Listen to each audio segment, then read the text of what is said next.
Did you know the ceiling fan is... So Yo, Jason, what's up? Masters of the Universe is tracking to be one of the biggest box office flops of all time. This movie, unfortunately, did worse than I think anybody could have anticipated. I think it's a good movie. We did a review on it, but I understand why it flopped. Masters of the Universe, as much as I love it because I grew up with it, is a very niche thing now compared to, you know, other 80s franchises that have aged better. I just think it existed in a very specific time and place, and it just did not resonate with kids enough. People were concerned about this movie, I think, because of, I'm gonna be honest, some of the stuff that was being said leading up. Sup Richard, react. LAPD shooting 2-year-old. Definitely cannot show that on stream. Police department.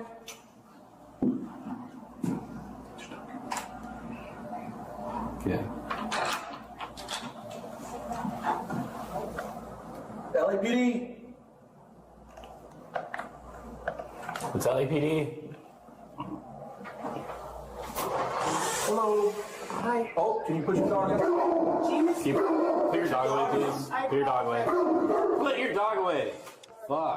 It's a little kid. What the fuck? The way they're talking to that kid is weird to begin with. Dude. I ain't getting bit by that, bro. Is the dog put away? Please put it dog. It's all good. It's all good. We're not aggressive.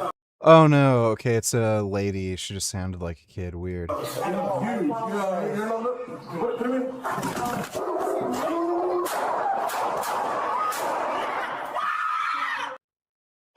Okay. That dog was clearly not going to do anything. Okay, well, those cops are retards.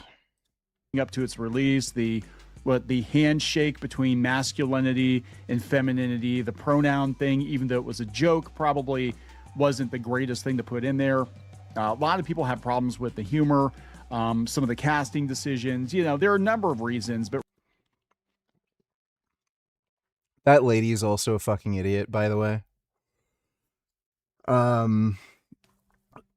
Everyone knows cops are very trigger happy when it comes to like fucking dogs running at them, and she was asked to put her dog away somewhere. Like, that lady's also an idiot.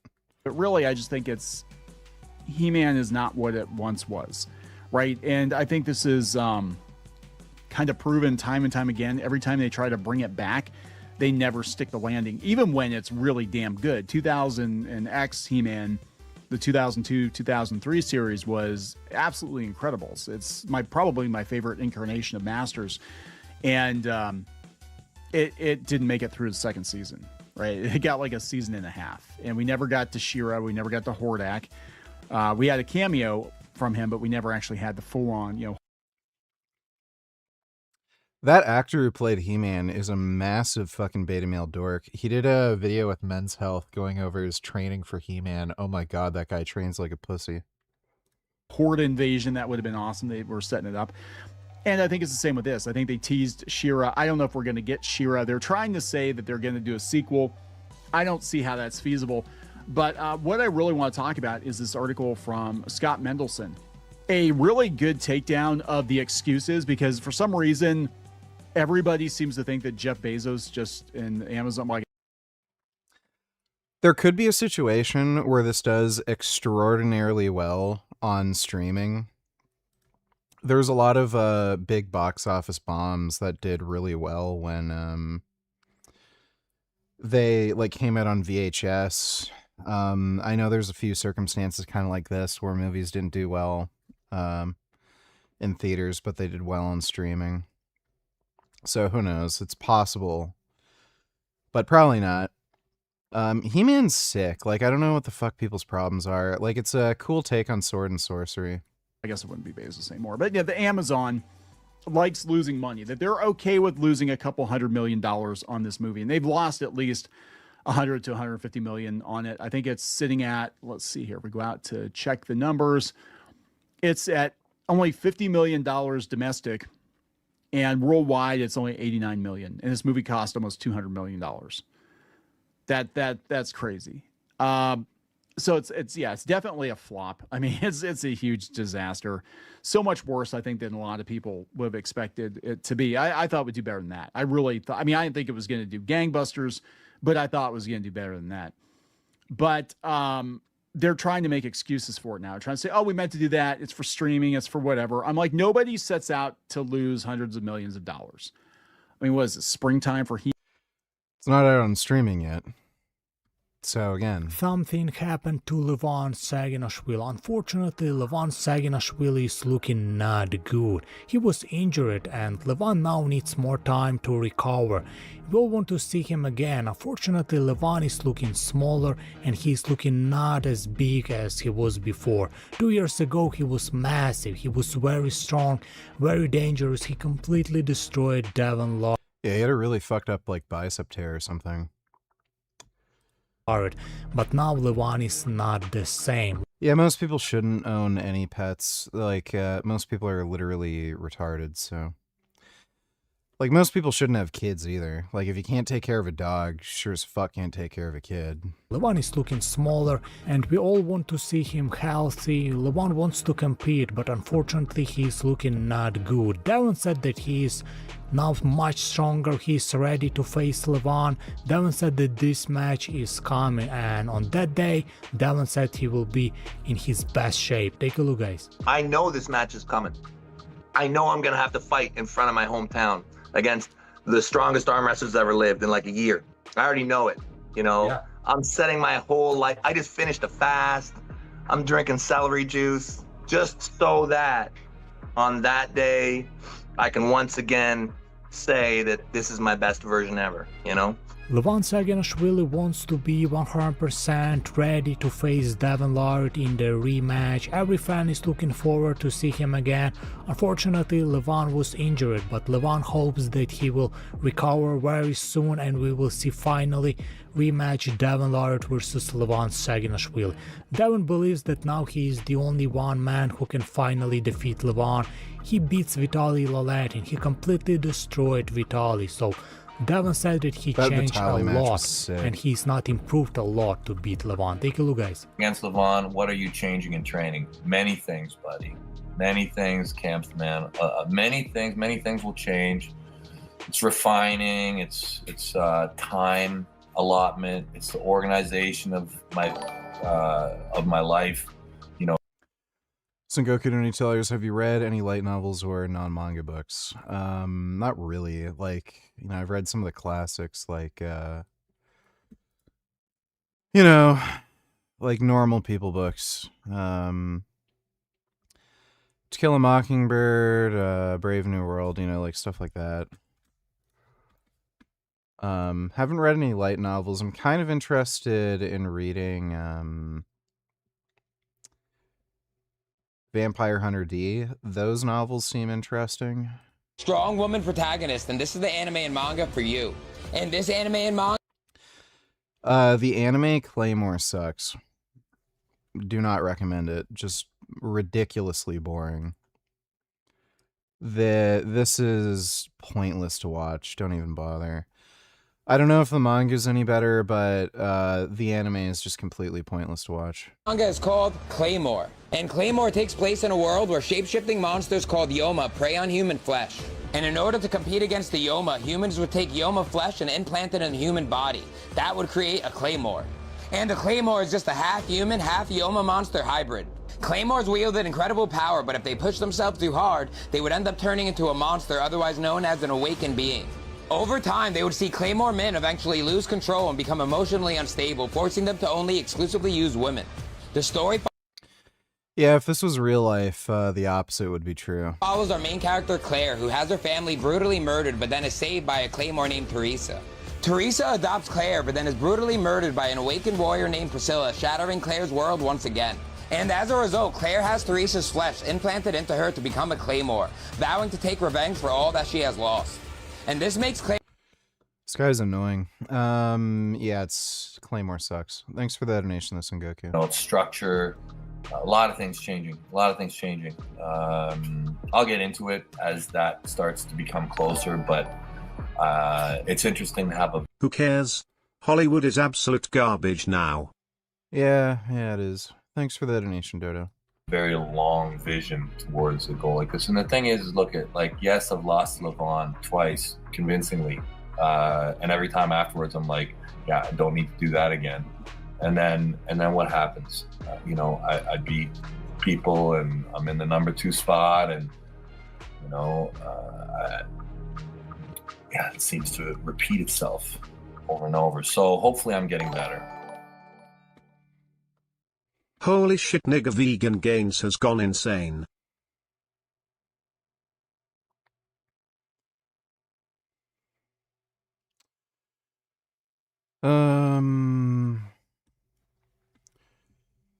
Skin cooked ate a stray dog and protest in a video protesting livestock.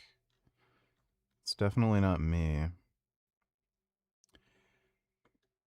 Well, I don't know why you're sending me that. It's not like helps my mood. Thanks for the donation, dude. Is nearly as old as the electric light bulb? Actually, did you know it's older than electricity itself? We humans really don't like the feeling of being hot, and we figured out more than 1,000 years ago that forcing the air around us to move, a la the wind, can help us cool down. Hand fans like this worked great for millennia, but they really did a number on the wrists. And while the solution to that for a distressingly long period of time was to outsource that problem to other humans, once industrialization started giving us access to powered machinery, we had a much better solution. It didn't take that much imagination to use that machinery to spin some angled paddles hanging from the ceiling to create artificial wind. Early fans were driven by simple gearing or belts, powered by water wheels or even steam engines, and the nicer factory owners out there would spend the money to install ceiling. Whoever skinned and ate that dog should be executed. Yes, I agree. Thanks for the donation, Dodo. Fans to help their workers beat the heat in the summertime. And since we figured out how to build electric motors which spin things very early into this whole electricity business, electric ceiling fans were an obvious invention. Just attach some of those fan blades to a motor, hang the thing from the ceiling, and you've got a ceiling fan powered by electromagnetism. Philip Deal is credited for inventing the electric ceiling fan in 1882, the same year Schuyler Wheeler is credited for inventing the electric regular fan. Electric fans were pretty obvious and arguably the first mass-market application for the electric motor. In fact, many pioneering motor manufacturers went into business to sell cooling fans. Much of the United States gets pretty hot in the summer, so electric fans became a very intriguing item. If you were convinced to subscribe for electric light, you'd have to do a lot of work running wires around the place to light up each room, and maybe you could use them to keep cool too. The idea of an artificial wind machine that you could just switch on must have been incredibly compelling. I imagine to many folks at the time, it felt like controlling the weather. But we had barely figured any of this stuff out yet. We still hadn't settled on AC or DC power when Deal patented his fan, and even once we did, electric motors were incredibly expensive to make. But over time, we'd learn how to mass produce them. And since all it takes to make a fan from a motor is the fan part, before long, they started to become a fixture of our lives. Around the turn of the 20th century, ceiling fans were a common sight, especially in public spaces. But by the middle of the century, they rapidly began to disappear. The advent of air conditioning turned a once revolutionary cooling technology into old news, and for many years, those of us in the US pretty much forgot about ceiling fans. Which might be surprising, because today, ceiling fans are once again a very common sight. Though I hear tell much of Europe hasn't discovered them yet. Maybe by the end I'll convince you to give them a try. But the reason ceiling fans managed to stage a comeback over here is not quite as straightforward as you would think. If you're wondering how on earth a video about such a simple thing could possibly be this long, well, hello, welcome to the channel, you must be new here. But I've been spending so much time on this script because the humble ceiling fan can explain so much about us. Its resurgence in the United States is a fascinatingly human story, where nostalgia for the past amplified a cultural moment of reckoning. But that nostalgia, while useful for reminding us of a good idea we had abandoned, also opened the door for a market which The Young Turks are the gift that just keeps on giving. So interesting that Naftali Bennett comes on here and says, well, Israel has a right to defend itself. What about Palestinians? What about the Lebanese? What about the Syrians?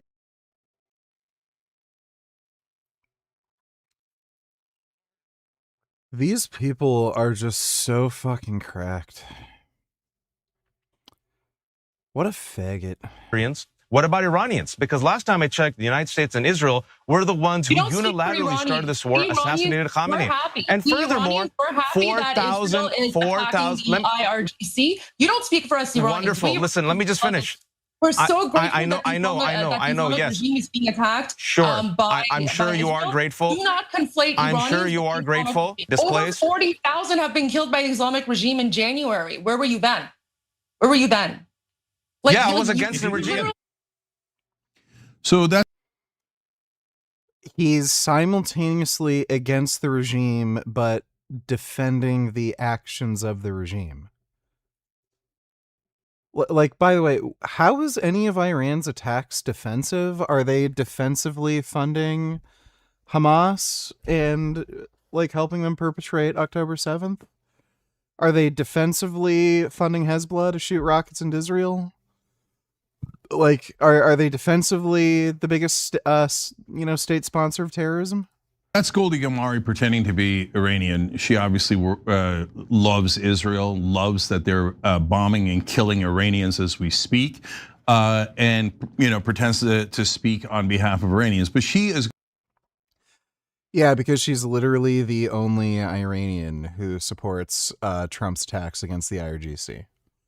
There's literally parties in the street about it all over the world. Iranian communities are all celebrating. Like, what a fucking cunt. What a bloated, just useless fucking asshole. Well, thanks for the donation, Dodo. Which quickly turned to crap. Ceiling fans began to be sold not so much for their functional purpose, but instead for their fashionable looks. And when fashion comes first, weird things happen, which we're still dealing with to this day. To understand what I mean, we have to start with what ceiling fans used to look like. This vintage ceiling fan, made by the Hunter Fan Company, might look like the most generic and traditional ceiling fan design you could possibly imagine. But that's because when this design was first made, fans were the only cooling technology we had. And the whole point of hanging one from the ceiling like this was to produce a lot of air movement, so the cooling effect could be felt throughout a large area. That required big, aggressively pitched paddles which pushed on lots of air, and spinning them required a powerful motor. However, when at operating speed, the paddles don't actually move very fast at all. At full speed, this fan only rotates at 200 RPM, and with the technology of the time, a strong motor designed to run that slowly needed to be quite large. Which is why the motor itself is what you're looking at. That's not a decorative cover with a motor inside, it's a 40-pound lump of cast iron and copper windings. This is function over form, and even the details are functional. That pattern of holes may look pretty, but it's there for ventilation to keep the windings cool. And because those great big motors needed lots of raw materials and skilled labor to produce, they were pretty expensive. Even into the 1920s, when we had figured out how to make motors pretty well, a ceiling fan like this cost the 2026 equivalent of about $1,000, and pricing would remain similarly high for decades to come. The high cost of a ceiling fan meant it was mainly businesses and institutions that would spend the cash and go through the effort to install them. They had plenty of incentive to keep their employees happy and their guests cool, so they could justify the cost, especially since one fan could handle a whole room. Also, thanks to the advent of light kits, which attached light fixtures to the bottom of a ceiling fan, installing one could add room lighting at the same time, making them a compelling purchase in the early days of electrification, even in parts of the country where it's only hot part of the year. Over time, as electrification spread and awareness of ceiling fans did too, they'd slowly gain some popularity in the home, but mainly among the wealthier set, and mainly in parts of the country which were chronically hot. Once we had standardized on plugs and sockets, and voltage, it was a lot easier to just plug in a portable fan like this. These fans, with their much smaller blades designed to rotate very quickly, could use much more compact motors, and that made them a lot more affordable. Plus, they don't need permanent installation, and they can be moved around the house as you do, so these were a much better value in the eyes of most ordinary people. Still, ceiling fans were a very common sight around town wherever people congregated, like their favorite restaurants or maybe the barbershop or the old soda fountains and the bank and whatnot. They were a staple of the community which everyone would see as they went about their day, and in the summer, which everyone enjoyed. I just ate a watermelon. And, the watermelon was pretty good. Oh, look. Streamlabs is being stupid again. Oh, that's nice. It just doesn't work anymore. I have a juicy sentient surprise for you to behold. Give me I don't know if it has something to do with a tab. The fuck is this? Oh. What? Oh my god. He is very sentient. You can see the sentience right there. Why are you so beautiful? And your eyes are so bright, and you're sentient, and your whiskers are like walrus whiskers, and you have socks and big sentient eyes, and you're stretched out, and you're so beautiful, Joseph. He's very sentient. Joey persists. You're so good. You are so good. Wow. That was good.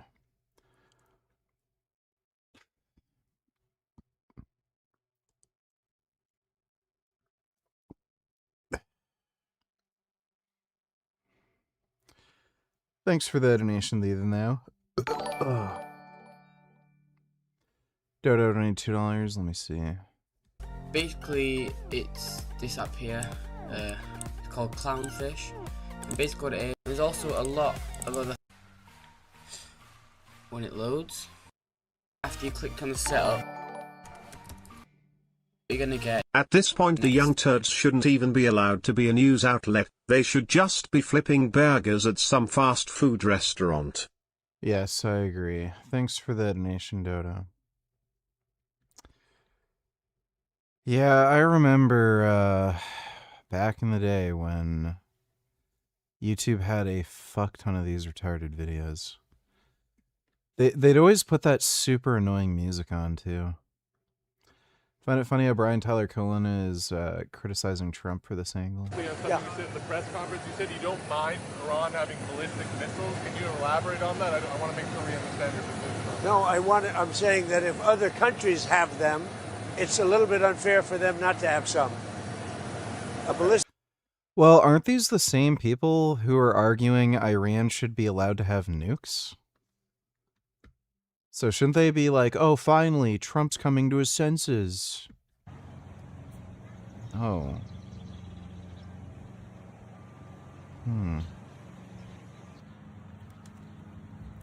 Oh. It's eating bird seed.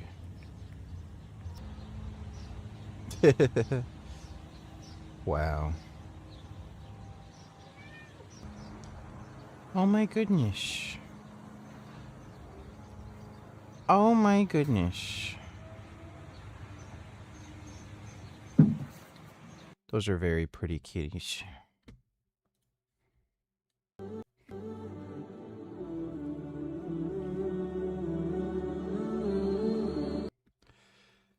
Yep, they're trying to indoctrinate kids in the UK to, accept the whole multiculturalism agenda. It's surprising to me that there's even parents in the UK who would allow for that sort of shit to happen. It's just crazy. Thanks for the donation, though, Dodo. I have no idea why Streamlabs is being fucking retarded. Oh, dude. Yeah, I think I'm feeling it now, Mr. Krabs.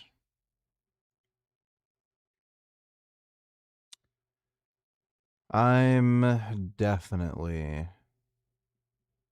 feeling it now.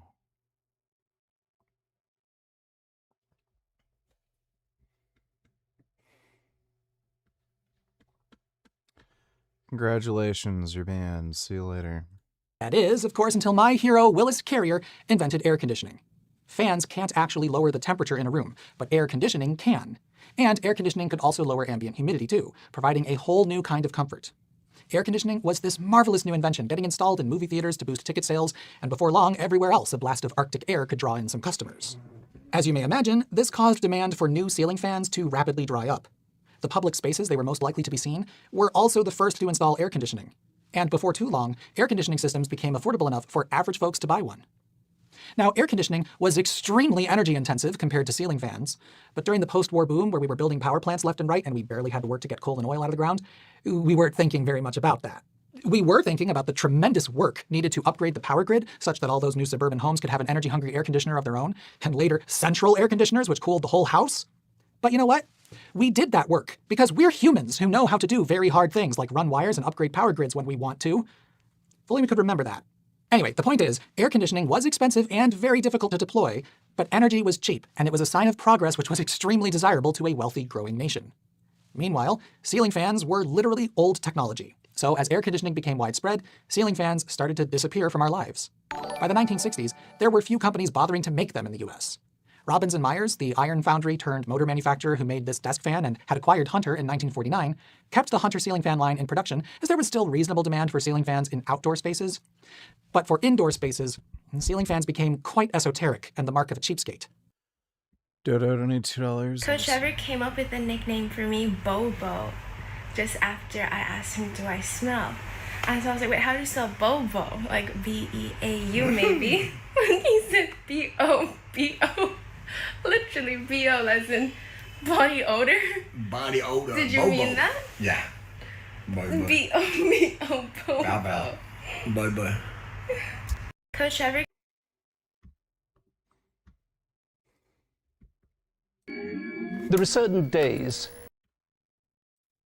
Patronage, which was also familial and therefore entangled with nepotism, was so fundamental. You know, for example, when Alessandro Farnese was elected Pope Paul III in the middle of the 1500s, he didn't corruptly make one of his kinsmen commander of the papal armies. He instead appointed a really competent, experienced general. And there were riots in Rome. Your Holiness, the people demand more nepotism. You must appoint, because your illegitimate son will never betray you. And we will know we can trust the papal armies not to turn on Rome if the Pope's son is the commander. And we don't know that about this other commander. He might turn against your Holiness. Therefore, by popular demand, the people want more. And speaking of which, VG, even the Muslims admit that it's their evil plan. Okay, I'll look at that in a minute. Thanks for the donation, Dodo. Nepotism, because the system depends on it. There are levels of trust that the patronage system creates because it involves multi-generational entanglement of families, where if these families rise, they rise together. If they fall together. I've been diagnosed with a serious condition called joeitis. Whenever I get close to him, it flares up and I want to squeeze him too hard. Okay, I'll look at that in a second. Thanks for that donation, Together, which creates levels of trust that can sustain things like this world where the oath of a soldier is to his commander, not to the polity that he serves. Yep, I'm having a bad my god, I want to squeeze him too. A bad bout of joeitis today. Oh my god. What am I gonna do? Oh, what am I supposed to do? You can see the sentience right there. Oh. Oh my goodness. Yeah, I'm sick. Oh wow.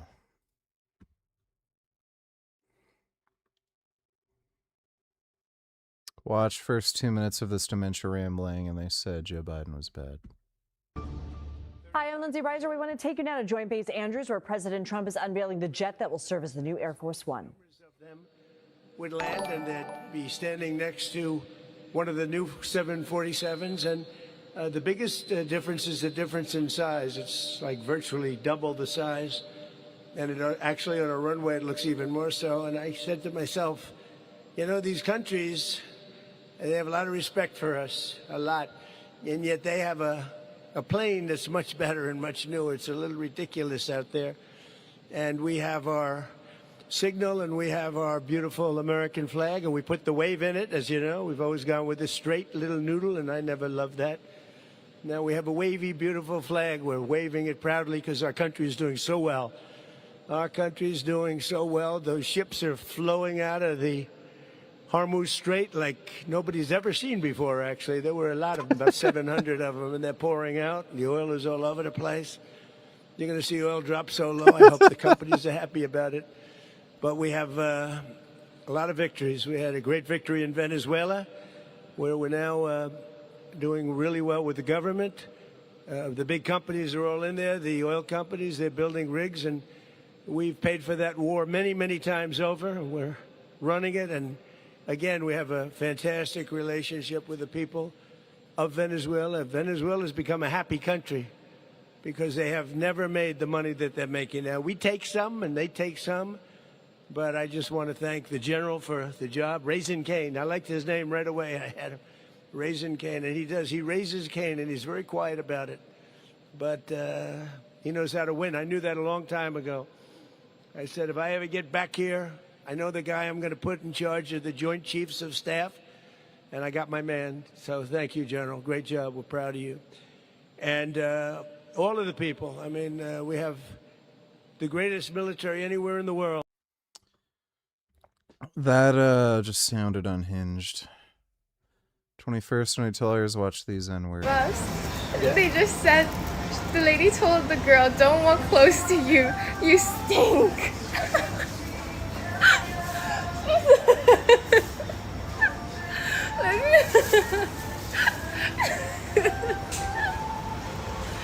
She said, don't walk close to you. You stink.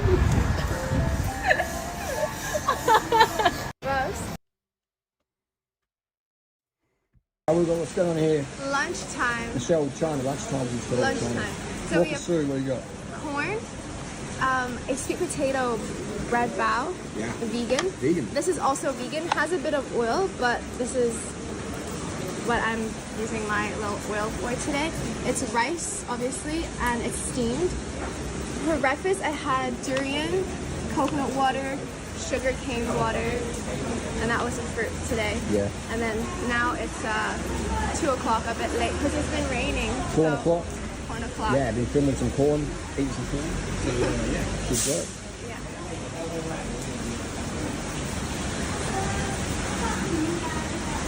Hey, show us a bite, right? Mm.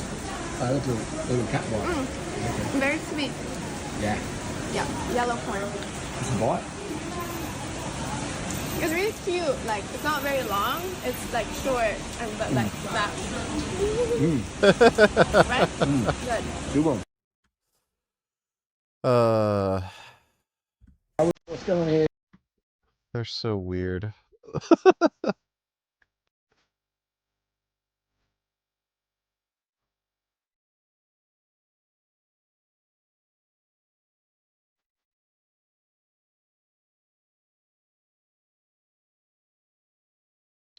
Michelle Obama's a man thing is just fucked.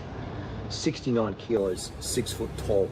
Just went up the doy in just over 34 minutes, 36. So yeah, going low fat.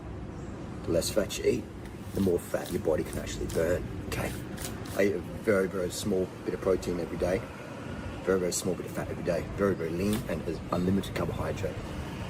For decades, 48 years of age, lean face, lean abs, and I feel absolutely amazing. Here in China, look at this. This business is closed, but it's about to open, obviously, whatever. But the courier person drops some deliveries here and here. You know? This has just been dropped, and yeah, you can take it. But in China, things are different. Imagine this in the UK. Imagine this in Nancy. Well, one, there's probably like social expectations and stuff. Two, they're racially homogenous. Three, they have mass surveillance. And I can't theft in China is fucking crazy. Especially when you go outside the like tourist cities. Like there's the meme of the old ladies just stealing shit. It's just from Maoism. So if you go to the right places, there's plenty of theft in China. Tester right now. Right, imagine this in Australia, Melbourne. You'll get the youth would be kicking it, people would be stealing it.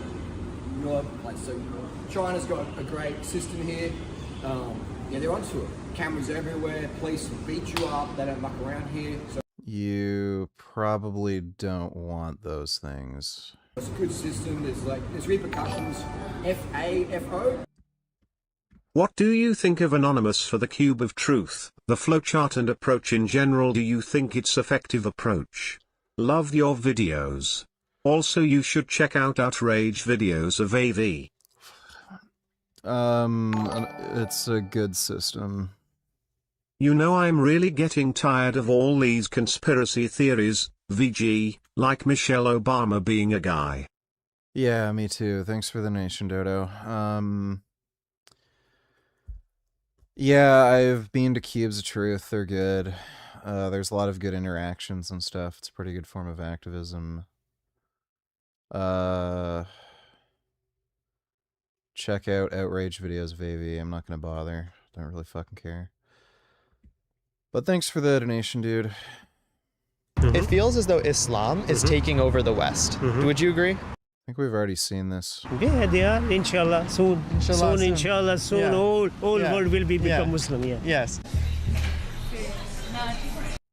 Yeah, it's what they do. Cope donated $2. The speaker of the Knesset sounds like an Islamist.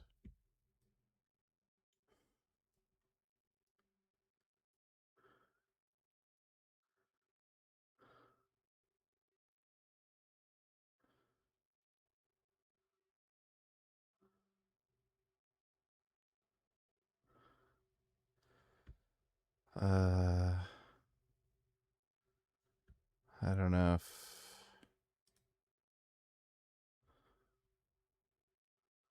Oh, I see.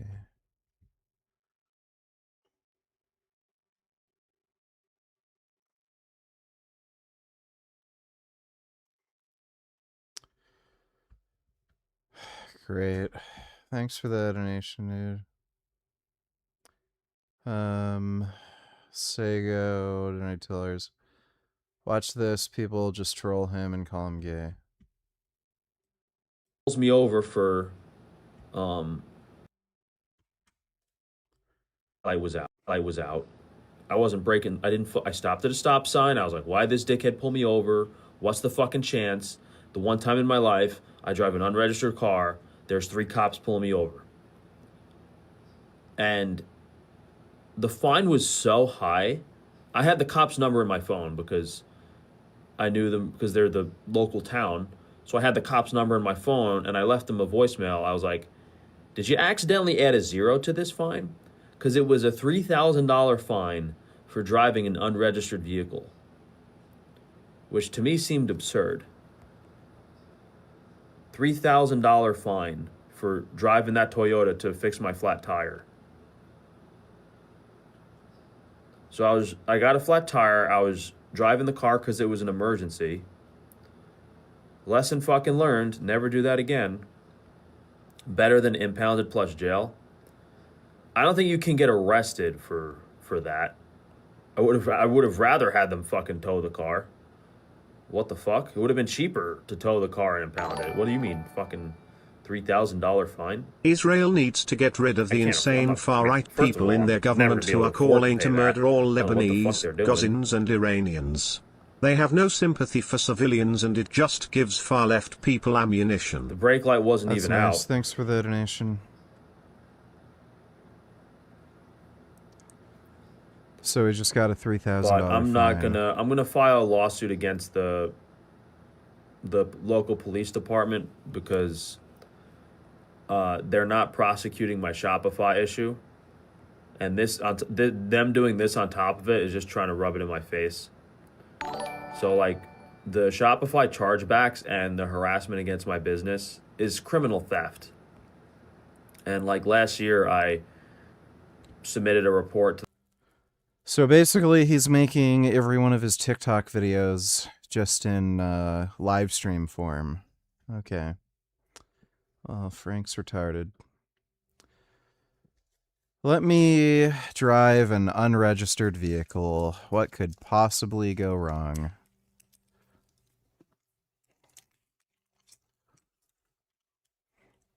Dodo $20. This website was set up by Russia to sow division and hatred. Till it was vibe coded with AI entirely. Oh yeah, Jesus.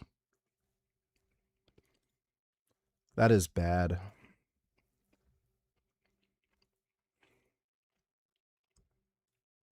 Across the country, Americans are pushing back against data centers.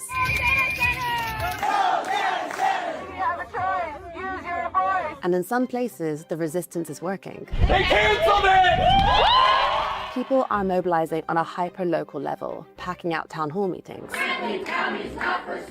and rallying for protests to try and block the construction of data centers in their backyards. You're going to run this community. You're going to run it.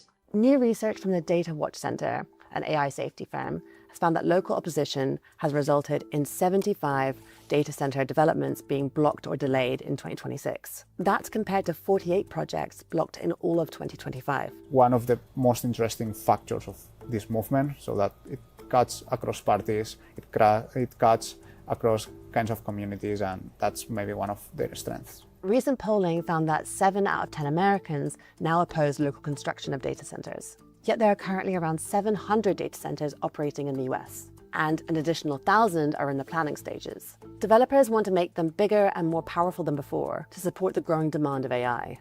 There's the Stratos project in Box Elder, Utah, which would sit on 40,000 acres, which is about 3 times the size of Manhattan. Or GW Ranch in Pecos, Texas, which would put out approximately 7,000 megawatts for use by data centers. We found Why is this bitch blabbing so much? that at least 150 jurisdictions across the country have imposed temporary moratorium. The pushback and the blowback from the data centers will probably continue to grow. I don't think we're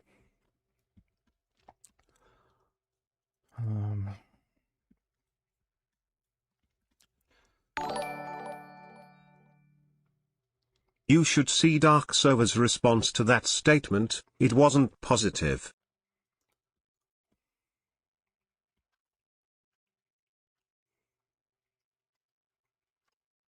Uh-huh.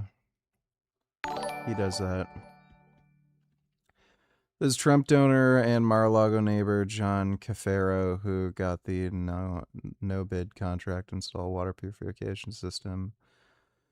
For the reflecting pool, he has 2 prior convictions, one for bribing a member of Congress, another for an illegal loan that violated campaign finance laws. This guy literally looks like a cartoon villain. That's pretty funny.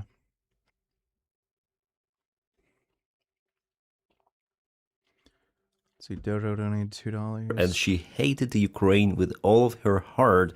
Well, here she says that she was wrong, that all of that was her brainwash with the Russian propaganda. Let's watch this video. This is outstanding. Now, when I see them say things like, we need to denazify Ukraine and we need to continue our brutal war with Ukraine, while they pretend to be, you know, some Orthodox Christian country, but they're slaughtering thousands, like hundreds of thousands of young Christians in Ukraine. And then they're supporting actual neo-Nazis in the United States of America by clipping their podcasts. I'm like, wow, we fell for Russian propaganda, and I fell for Russian propaganda. And so when Loomer Unleashed had this opportunity to send a correspondent. Wow, she is not as retarded as we thought she was. Well, that's good. She's on the right track. Why is the indicted Code Pink founder endorsing Trump's Iran deal? Yeah, I wonder. If they think they saved America, my God.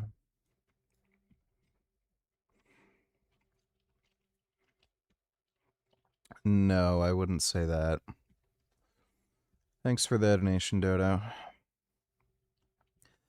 Sego Donatillers, he's such an ungrateful fuck. Look how he treats his customers. Oh my God, I hate TikTok.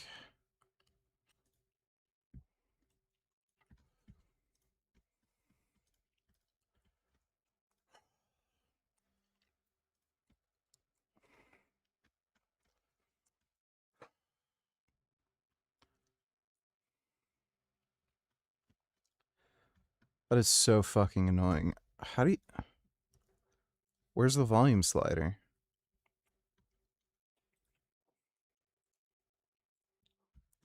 There's no volume. Oh. businesses, but if I see you supporting anyone else, we're gonna have a problem. Hey, go back in the freezer. What was that? Uh-oh. Get the fuck off my live stream, dude. Get the fuck off my live stream, you cocksucker. I swear to fucking God. I'm gonna...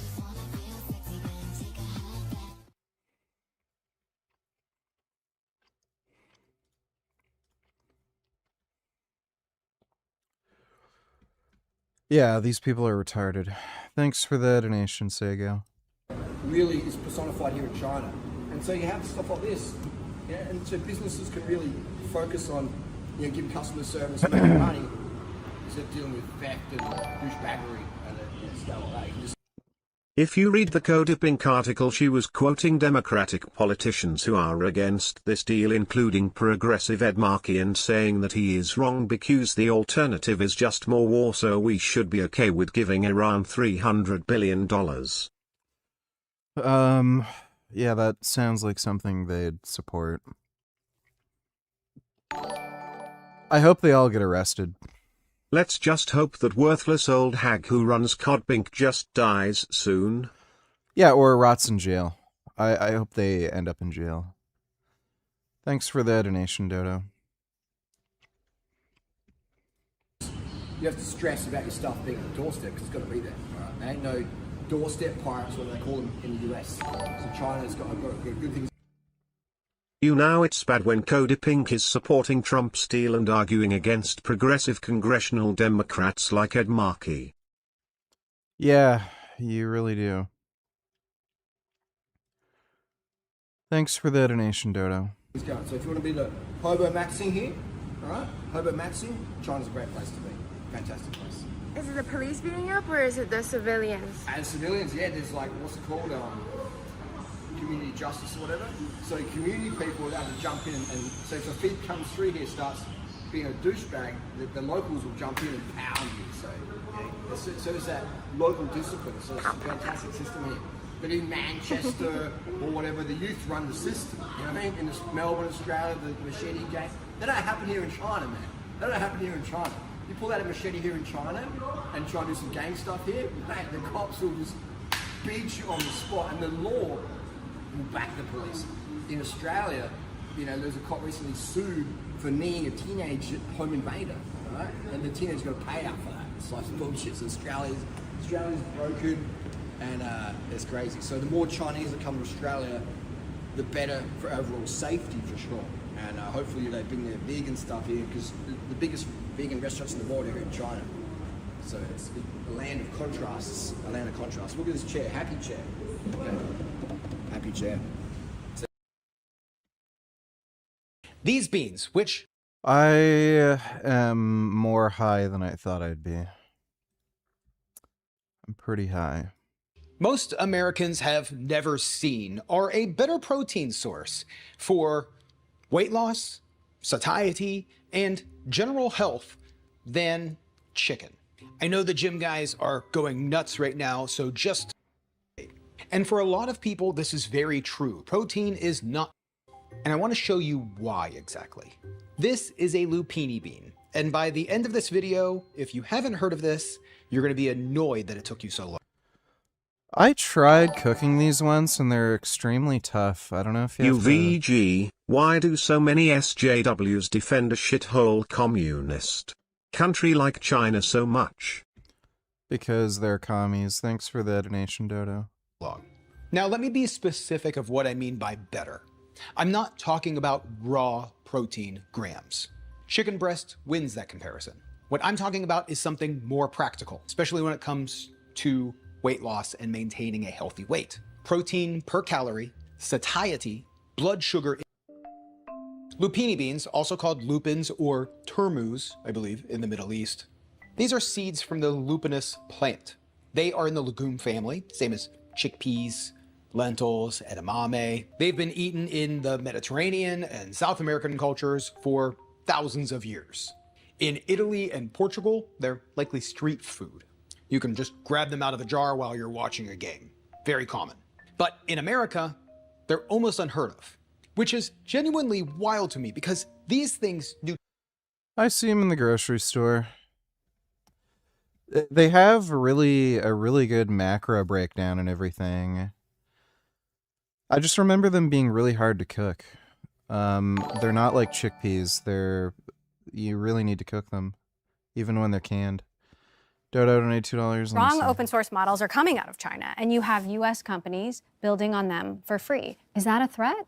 So, one of the things we've seen with this technology is that there's really a premium to how intelligent the models are. We very, very rarely see that people would prefer to use models with lower intelligence. Now, to be clear, there's a thriving ecosystem. There are lots of challenges and problems that are much easier than the ones we need frontier models for.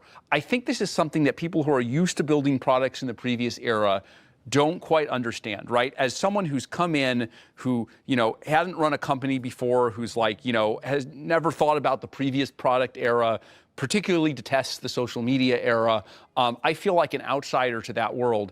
And I feel that people's instincts are wrong. Intelligence is just such a huge factor that it outweighs everything else. And so we're just seeing over and over again that, the value is found on the frontier. Now, what I do worry about with some of these laggard models is the risks of them, where we have Mythos-class cyber capabilities. 12 months from now, we'll have much better cyber capabilities, but the Mythos-class cyber capabilities may just be available for anyone to download. Now, hopefully we'll have patched everything before then. I don't think there's anything we can do to stop it, but I think it's a serious concern. Did what you saw at Baidu shape your views on China? Not really, no. I worked there for a year. I think I probably learned more about speech recognition and all of that. Maybe the only thing that concerned me was part of how we got all the speech recognition data was they said ominously, oh, we don't care about privacy in China, so we have all this speech recognition data. But I think aside from that, my worries here are geopolitical.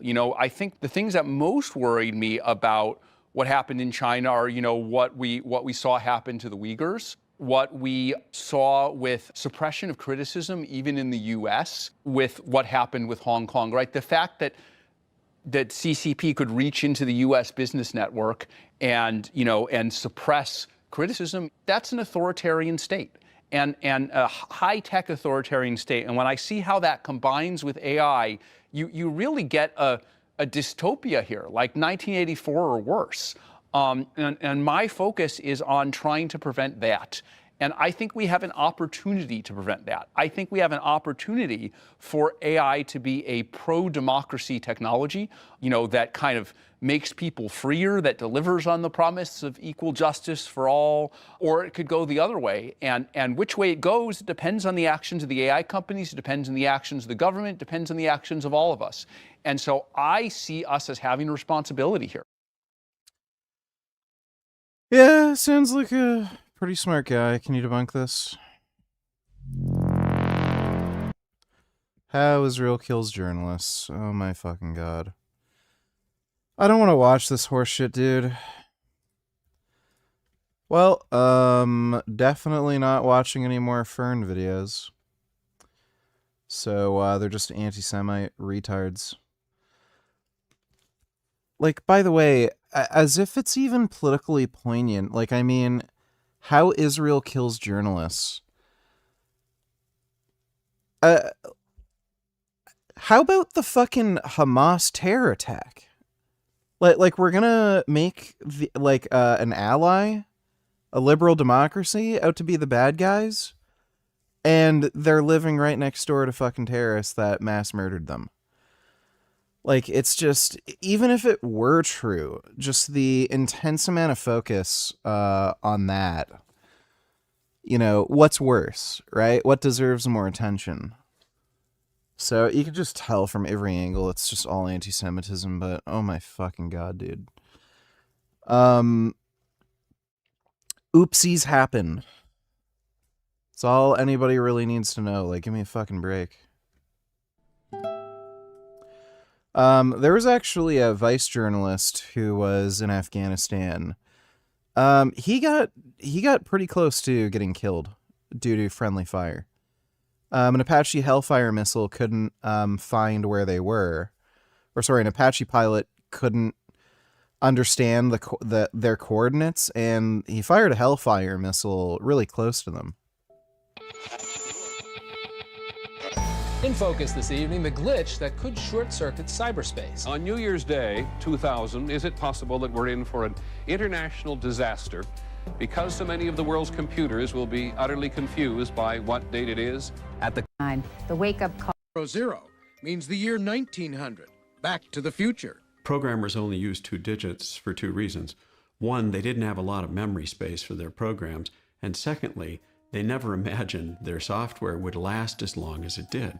We got specifics today on how ill-prepared America's computers are for the year 2000.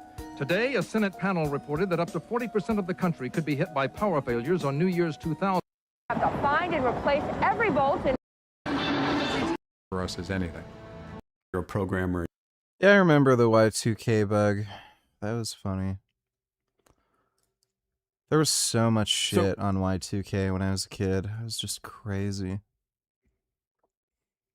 One definition of intelligence is sample efficiency. That is to say, how much data do you need in a given domain to operate fluently and competently?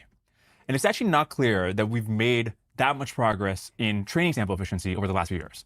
It seems like more so we've just dramatically widened and improved the data distribution. The main way that AIs have been getting better is from adding more and better data and scaling the compute required to develop that data in the first place. Obviously, RL is the main way that this has happened. You can think of RL as basically a kind of synthetic data generation, where you dump a ton of compute against a verifier or a rubric if you have an LLM as a judge, and you do this in order to find out what the good data is in the first place. And then you train your model to predict these correct rollouts, much in the same way that you might train that model to predict the next word in internet text. For this process to work, the model must have at least some prior probability to anticipate the correct solution in the first place, which is why you need mind-stretching amounts of human expert trajectories in every single field and skill that you want the model to eventually be competent in. It's hard to overstate how task-specific and bespoke this human expert data is. If you want some intuition, I recommend checking out the job descriptions on Mercor or Surge's websites.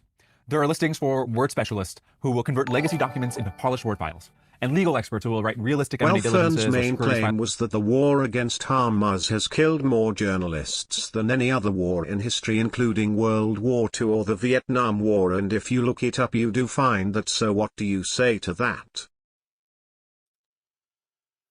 Yeah, it's like extremely close quarters urban combat.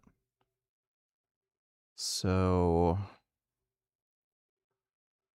on top of that, I'm sure a lot of these journalists are just fucking wackos and shit. Thanks, Dodo. Filings and management consultants who will write up template market research. And there's not only that the data have to be so domain specific, but there has to be so much of it. Each skill corresponds to at least hundreds of human experts who are generating example completions, writing rubrics, and explaining their chain of thought. There's a reason that the data industry that is producing these expert labels and the RL environments in which these meticulously cataloged skills can congeal is earning billions a year in revenue, soon to be decabillions.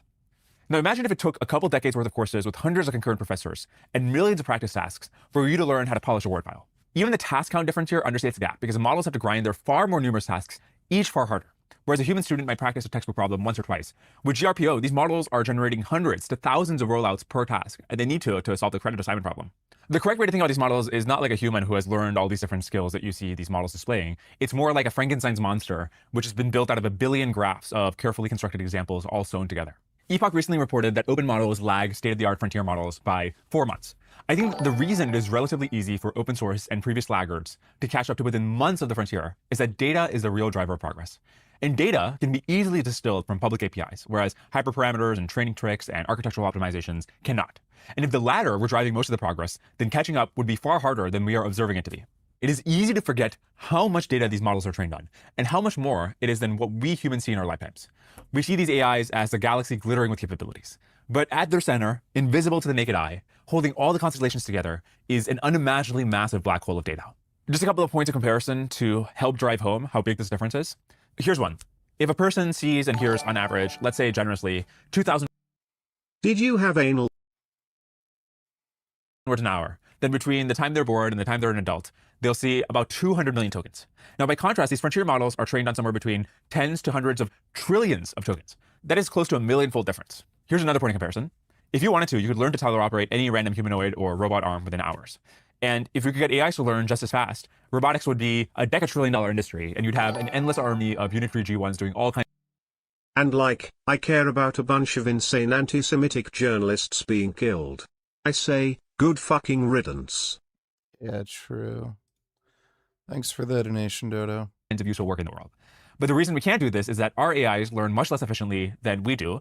And even with the millions of hours of demonstrations that we've collected, this is not enough to allow them to perform complex open-ended tasks. And a final point of comparison, a teenager can learn to drive a car with about 20 hours of practice. And even if we include their 16 years of growing up and understanding how the world works and building physical intuition, that is still 3 to 4 orders of magnitude less data than Waymo and Tesla are using to train their self-driving car models.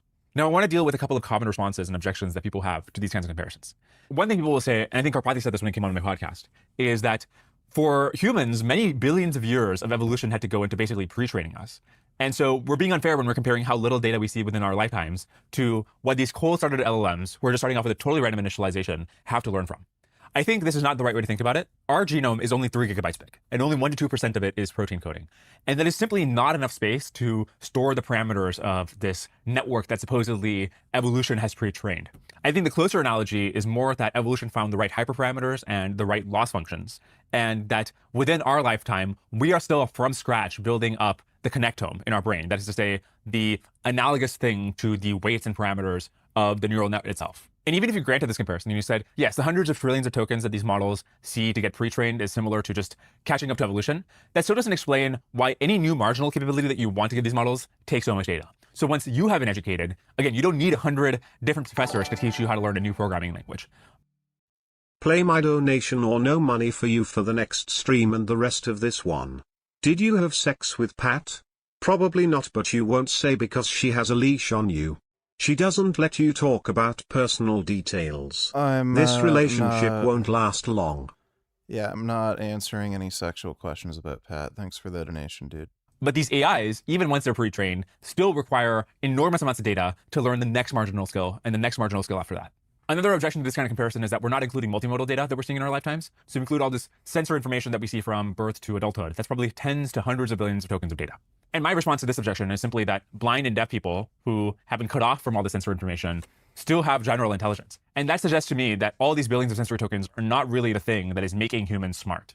And in fact, deaf people who don't have the ability to hear any tokens, who just have to consume them via sign language and reading, are probably ingesting far less than the 200 million language tokens that we ballparked earlier, which suggests that even the million-fold difference that we calculated earlier might be an understatement. Okay, the third common objection people make is that we just haven't scaled enough. We have these scaling laws. They tell us that bigger models are more sample efficient.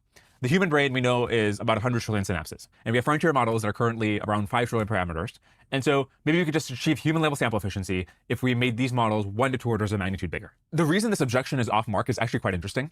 So if you look at the way the scaling laws equations work, they tell you that the parameter and data terms are added to the loss independently. So suppose you have a model and you've trained it compute optimally, and you say, I want to be sample efficient. I want to use as little data as possible, and I'll throw in as many parameters as is necessary to make that happen. So take the constants from the chinchilla scaling law paper. Even if you increase the number of parameters. Yep, precisely what I said. She has a leash on you and tells you what you can and can't say about the relationship. Also, I meant anal sex, not sex. But we all know she won't let you have anal sex. That won't be happening. We won't be having any of that. That's great. Thanks for the donation, 21st. Parameters by infinity, that would only decrease by a factor of 10 the amount of data that you need in order to keep the same loss. Humans are somewhere between thousands to millions of times more sample efficient than these models. So scaling the size of current models simply can't make up for that discrepancy. And this really does suggest that humans are on a different scaling curve altogether. As soon as I earn money, I want to put it to work. But I also need to save for things like upcoming expenses and estimated taxes. So to figure out exactly how much I need to save, actions may vary and are not guaranteed. Okay, all these nerdy comparisons. Oh my god, it's all so loud. Also, whatever VG does with Pat in bed, if he does anything, is no one's business regardless. That's true. You're very nice, Dodo. Thanks for the donation. Comparisons aside, you might ask, why do we even care about sample efficiency? Is this actually necessary for the labs to achieve the 2 overarching objectives they have, which are 1, automate white-collar work, and 2, automate AI research itself? The bet that the labs are making with white-collar work is that the common tasks that a software engineer or analyst or accountant needs to do are common. And as a result, you can bring them into the training distribution quite easily. If you look at the revenue curves of these labs over the last few months, it does suggest that there's an enormous amount of value from bringing into distribution these kinds of common tasks, even if we can't replicate whatever is making human learning so special. And it might be more inefficient to train AIs to do these kinds of tasks than it is to train humans. But so what? Human lifespan simply does not allow for the quantity and the breadth of training that these models experience. If you, as a human, had some weird learning disability where you needed to read through every public repository on GitHub before you could be a competent software engineer, then it would simply not make sense to train you up. You'd be on Social Security by the early stages of your education, and even once you were trained, you would only be able to work on one project at a time. But AIs can learn these skills by fire hosing gigawatts of training at a time, and what they learn can be amortized across billions of sessions at once. So we can be ludicrously inefficient in training them up and still be wildly in the green.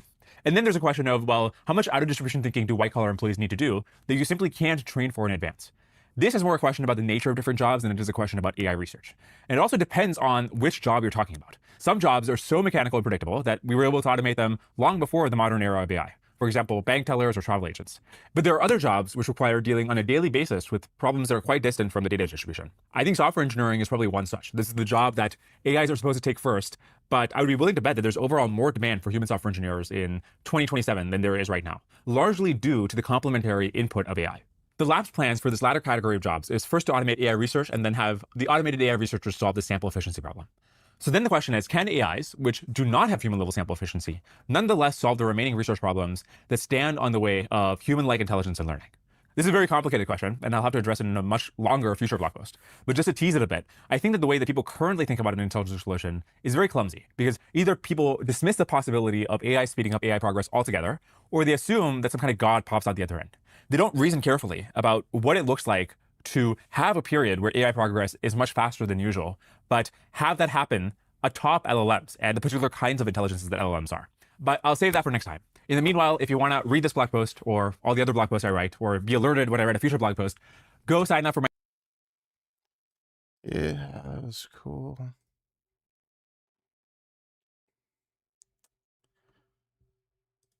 Nutritionally are pretty incredible and unusual. Cooked lupini beans come in at 119 calories per 100 grams, with roughly 15 to 16 grams of protein. Now that's cooked from home, and I'll talk about that because that is a process. Jarred lupini beans typically have less protein. Not much less, just a little less. Chicken breast is 165 calories per 100 grams with 31 grams of protein. So pure protein, chicken breast wins. I'll give the gym bros that. But very important that I'll get to here in a little bit. Really quick, let me tell you, life is completely different in so... Now, here is where the better than chicken case actually gets made. John McAfee $20. What would you say if they build a beautiful new mosque close to your house? Listen, repealing Obamacare is not going to be easy. Passing a simple flat tax and abolishing the IRS is not going to be easy. But if we stand with the American people, we can do it. Dr. President, Thank you for including me in the debate. Governor Bush, I want to... Yes, yeah. You have said illegal immigrants, quote, broke the law. What does that mean to you, and how does that inform your approach to immigration reform? Great question. It is a mess.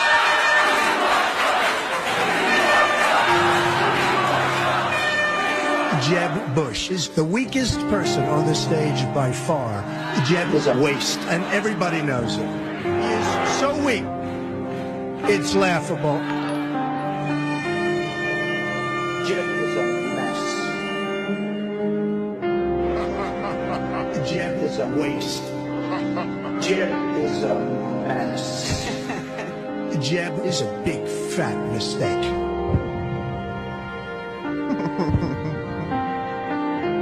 I gotta tell you, this is just crazy, huh? This is just nuts, okay? Jeez, oh man. Jeez, oh man. You know, this is the standard operating procedure to disparage me. That's fine. I don't really... Excuse me, Jeb. Jeb is a big fat mess. Okay, Governor Bush, I got to respond to this. The reason why I should be president is... Great question. The reason why I should be president, I feel like I have to... Excuse me. 2 days ago, he said he would take his pants off and moon everybody. Nasty guy. He's a nasty guy. Jeb is a nasty guy. I want to tell you, I don't often agree with Marco, and I don't often agree with Ted, but I get along with everybody. But I say this every night, every day, every afternoon, and it's so true. Jeb is a mess. Jeb is a waste. Jeb is a big fat mess.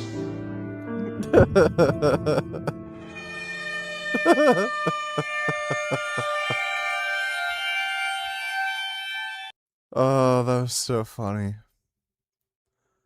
That was great.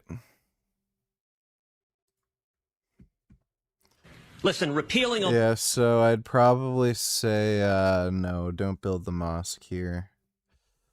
Thanks for the donation, dude. Dodo donated $2. What do you think about the memorandum of understanding that Trump just signed with Iran? I'll tell you what I think. Trump and Netanyahu should have never started this war. Congress should have stopped it. But now it has to end. There's an agreement on the table, and we should do everything we can to make it work. The priority has to be ending the bloodshed, not finding new excuses to prolong it. But the critics are already lining up on both sides of the aisle. Democratic Senator Markey, who's one of the more peaceful senators, said, "We had an Iran nuclear deal. Trump tore it up. Now Trump's deal includes a $300 billion payoff for Iran and no new limits on its nuclear program. This is a joke," he said.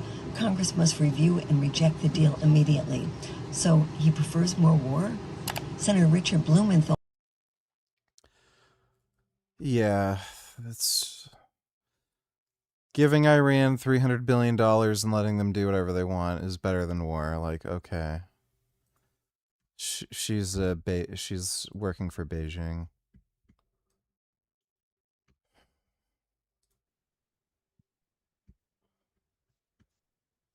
Why does this bitch look like Frogan? It's the relationship between a teacher and a student. And that was explored in various ways. Jeez, women are just fucking ridiculous. They begged to have a picture with me. That's funny.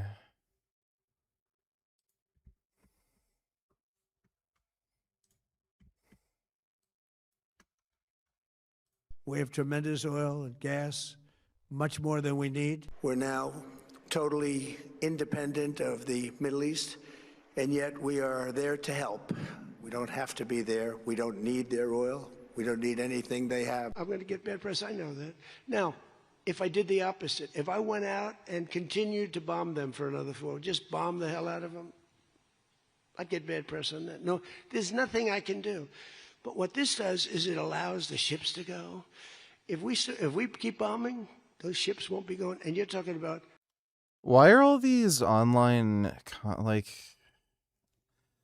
these political commentators are just fucking idiots? It's not that the U.S. is dependent on oil. We're not. It has to do with the global oil industry and how it's affecting commerce and trade and shit. Like, we might not need oil personally, but if the world has issue getting enough like petroleum fertilizer, that's a problem technically unrelated to oil in terms of, you know, U.S. interests, but it affects like the supplies of other things like food. I don't know, like, yeah. I think Sam Harris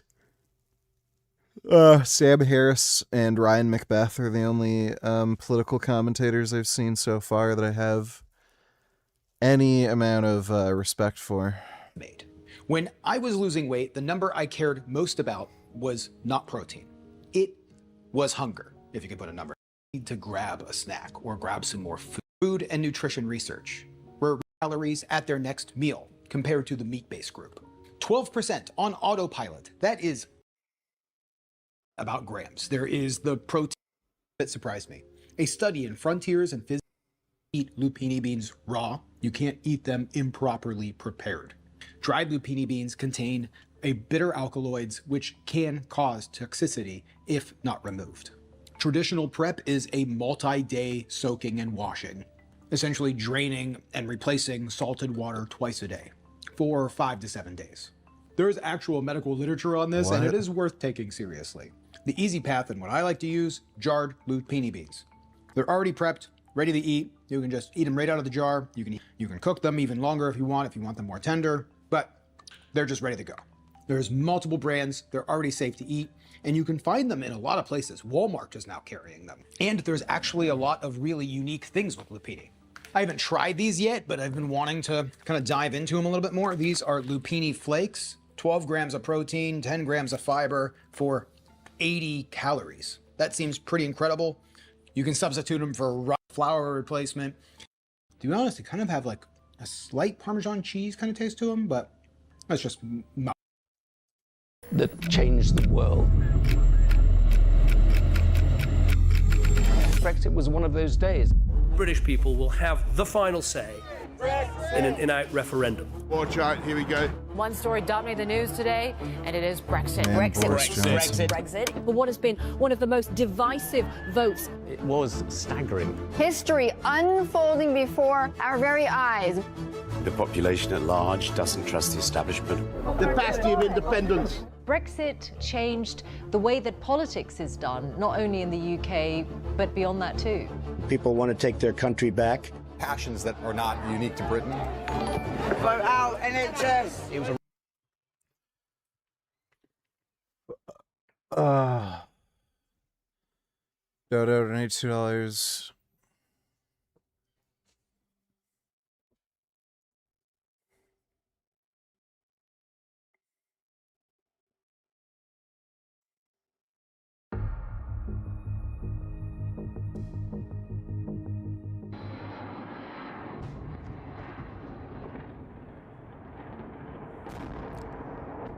Well, this is somebody with a college diploma, so what do you expect them to think?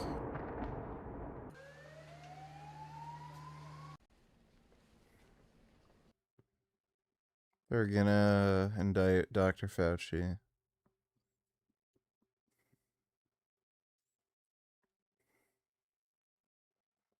Before the COVID pandemic, Dr. Fauci, as head of the National Institute of Allergy and Infectious Diseases, provided millions in U.S. taxpayer dollars to fund dangerous gain-of-function research on bat coronaviruses at the Wuhan Institute of Virology, work which is now Yeah, wasn't that like 4 years before the pandemic happened? widely viewed as the source of the unintentional lab leak that sparked the pandemic. It couldn't have been. That lab wasn't... that lab was either non-existent or closed at that point, or they stopped the gain-of-function research. That ended 4 years before the pandemic, so it's just nonsense. Now, in support of President Trump's maximum transparency mandate, today on my Pause Day 24, manipulators praised Dr. creating I've heard all the Fauci conspiracy stuff.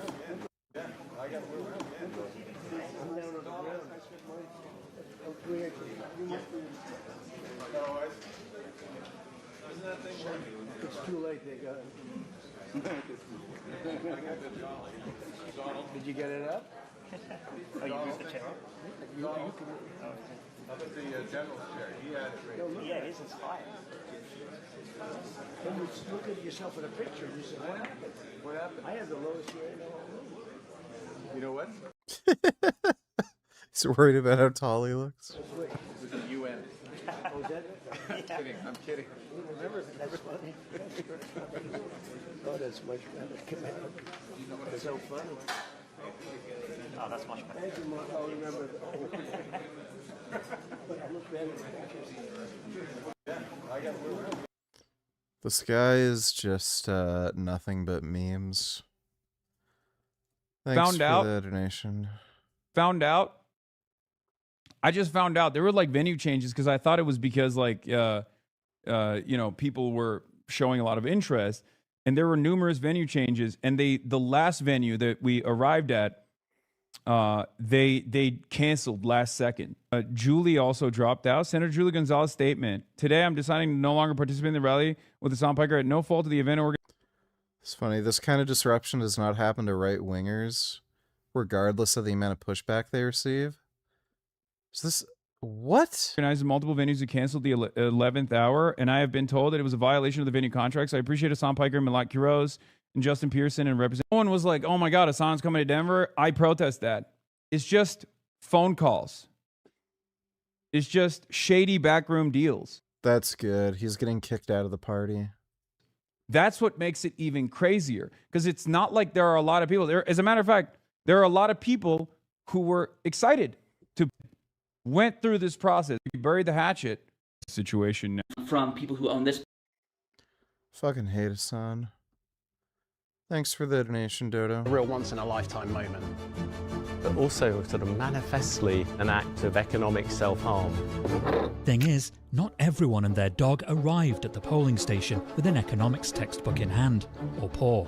It's not even the main thing that mattered to a lot of people who voted to leave. A cosmopolitan elite had been trying to redefine Britain as a multicultural, multiracial, multi-ethnic society. And the Brexiteers said, no, we are a particular people, a product of a particular history, with a particular set of roots. We need our country back. And so on the 23rd of June 2016, more than 33 million people cast ballots on a relationship that had shaped Britain's laws, trade and politics for almost half a century. Yes is now showing at 67%. The British people have spoken, and the answer is we're out. By a margin of 52 to 48, they said Britain should exit the European Union. Huzzah! Independence Day! It might have felt shocking, but it wasn't quite as surprising as I think a lot of people look back and say that it was. But it was a political earthquake whose aftershocks were felt around the globe. It shifted the world from a world which seemed to be getting ever closer, in which globalization was the dominant theme, into a world that was becoming ever more fragmented. Brexit has ushered in a decade which has left Britain, Europe, the West in a worse shape than it started it. The issue is, would it have done much better without it? And it is possible to work that out. To understand what happened, we can compare it with a model of what didn't. This is that story. Why Brexit emerged, what it cost, and what might come next.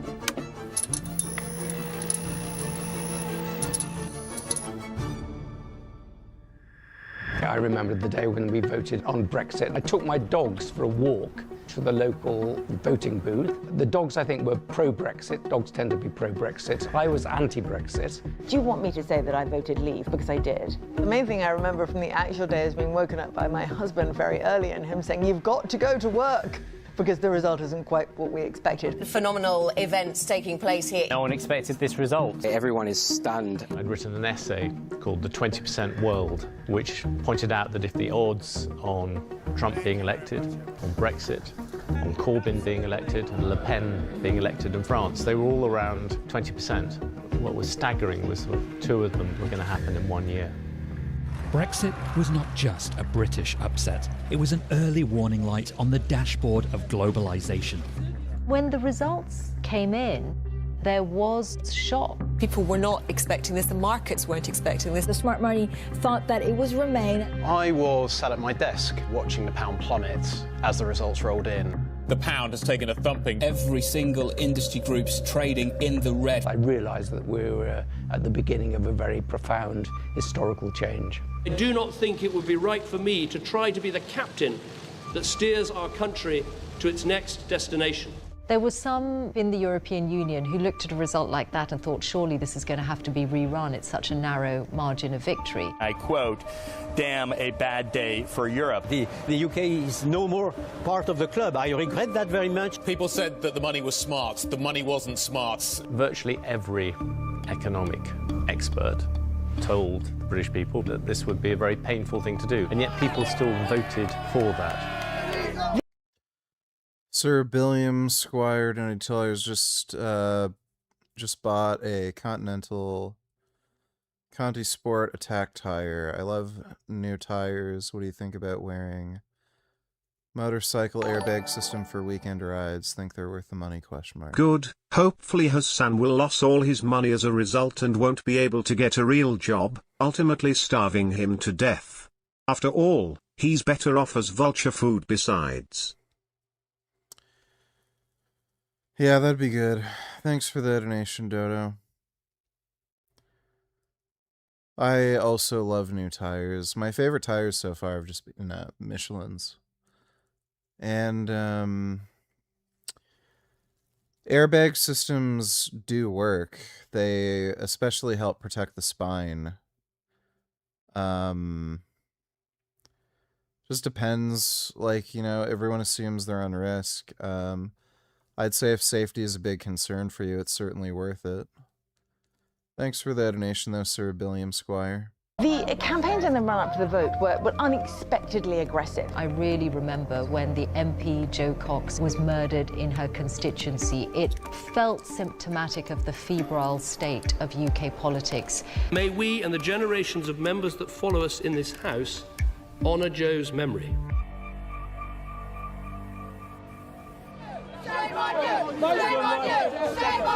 The fury seemed out of all proportion to what our relationship with the EU actually was. It was not a fiscal union, it was not a military union. At the heart of the Brexit debate was a disconnect between the winners and the losers of the global economy. The winners didn't understand how much the losers had lost, and they didn't get any sense of what you lose when you lose a stable manufacturing job. You all come to work to be better off for your family, don't you? And now I'm not sure if I've got that stability anymore. A few days before the vote, there was a big broadcast audience event on the BBC. I was part of the presenting team, surrounded by people who I didn't know which way they were going to vote. And there was a moment when Boris Johnson said, I believe that this Thursday can be our country's Independence Day. And I saw and felt half of the room erupt around me. And it was really then that I realised how strong the sentiment to leave the EU was. But there was a snag.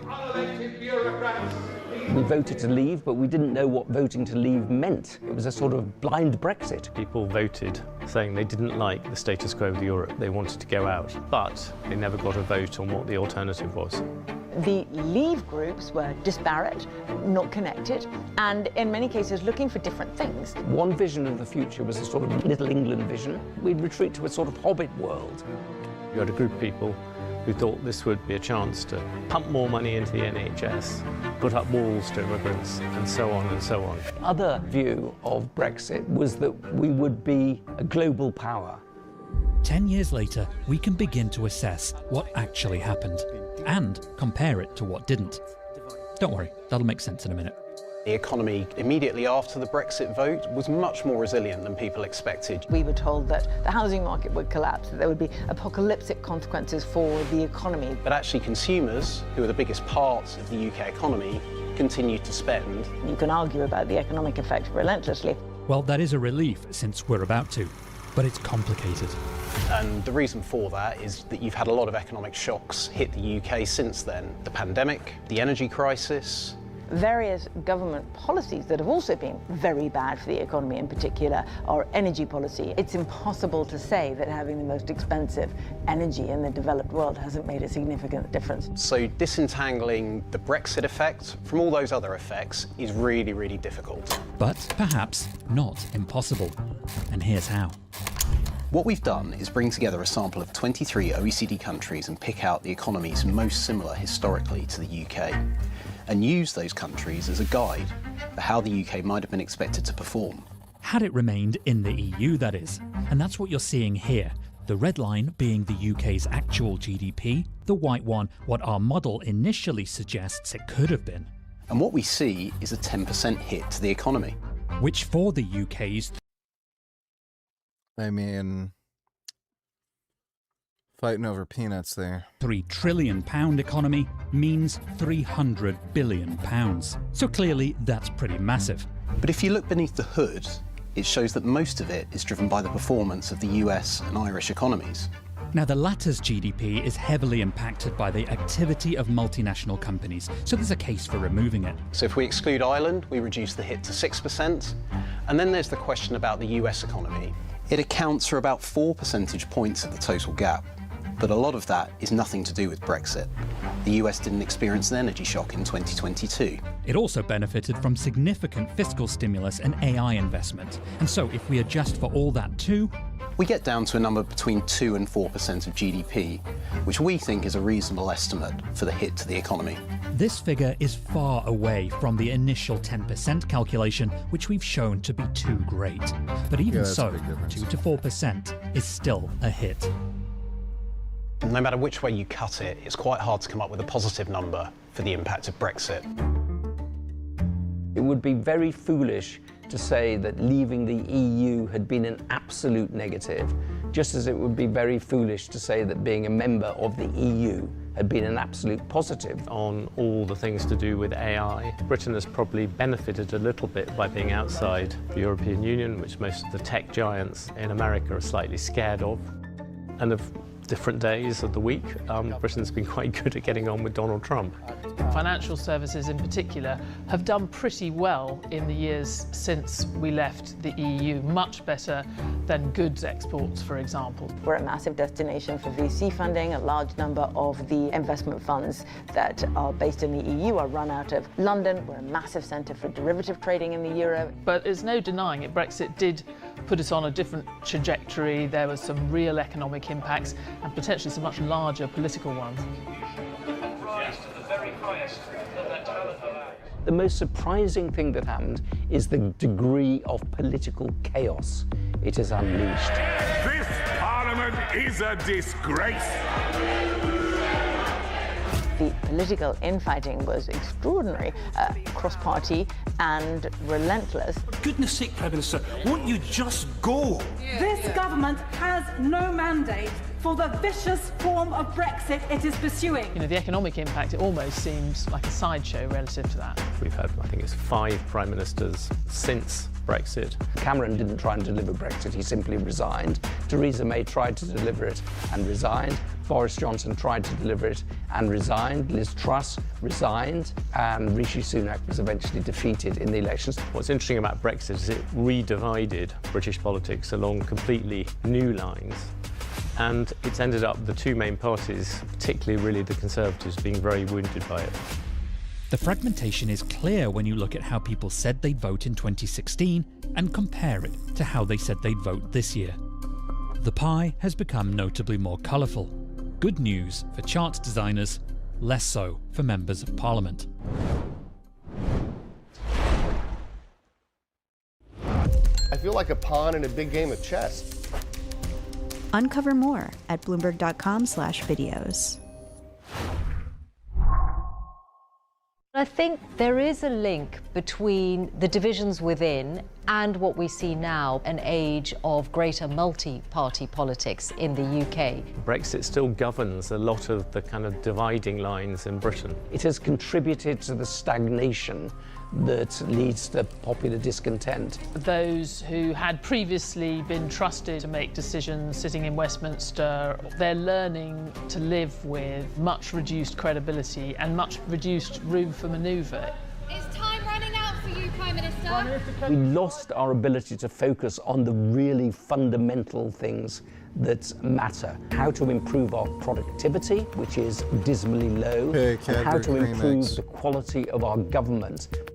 Our policies around our tax regime, around our energy regime, how we employ people and how we pay to employ people, our social care. I think one big lesson of the last few years and indeed the whole Brexit experience is that economics is not the only thing that matters.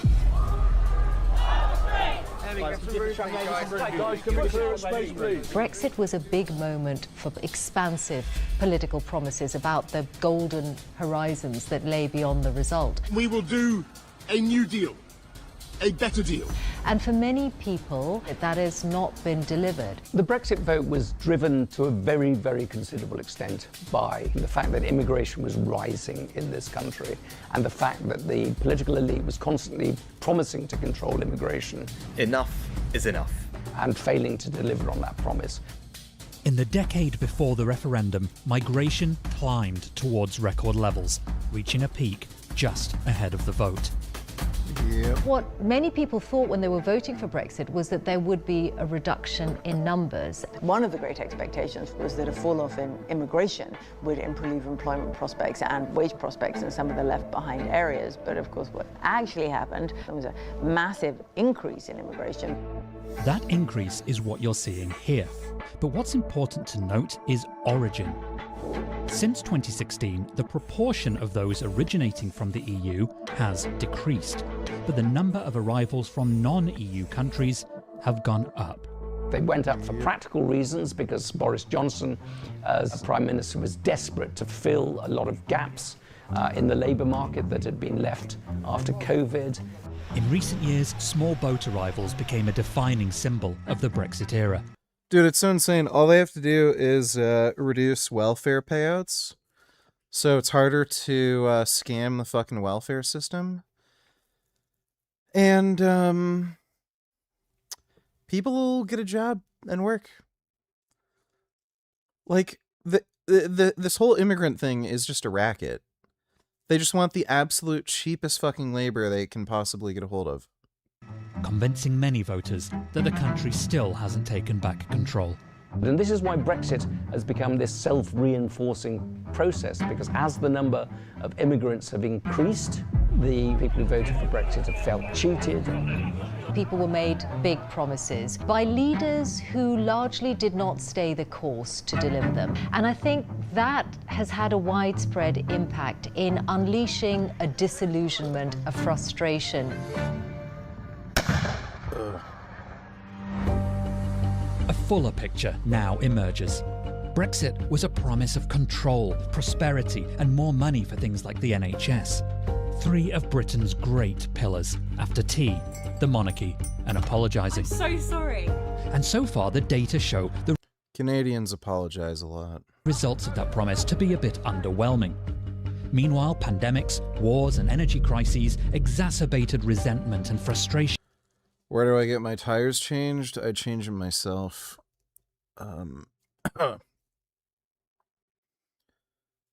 I have to get them filled up at the mechanic shop down the street, though, to pop the bead. But, no, Canadian Tire won't change motorcycle tires. I ended up just having to learn to change tires on my own, just because every fucking shop in my area, they would quote me like a month or more wait times for just a tire change because their shops are so busy. So I just changed them myself. The worst tire that I think I've ever had to change was on the...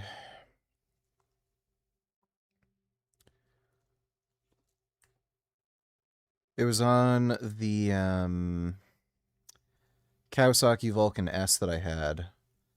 I switched out the worn out Bridgestones with pair of Michelins, and I remember that was ridiculously fucking hard. I don't know what it is with Bridgestones, but getting them off is fucking impossible. So I remember on that bike, it came with Bridgestones, and on my V-Strom, getting that rear tire off, that was a massive fucking pain. That was a really fucking tough, stiff tire. So, yeah. I do my own tire changes. That everything's just a lot worse and a lot smaller than it used to be. And not just in Britain. Brexit was domestic politics with foreign policy consequences. What it did was to set off a sort of populist revolution that spread around the world. There is a new sheriff in town. We want a piece of ice for world protection.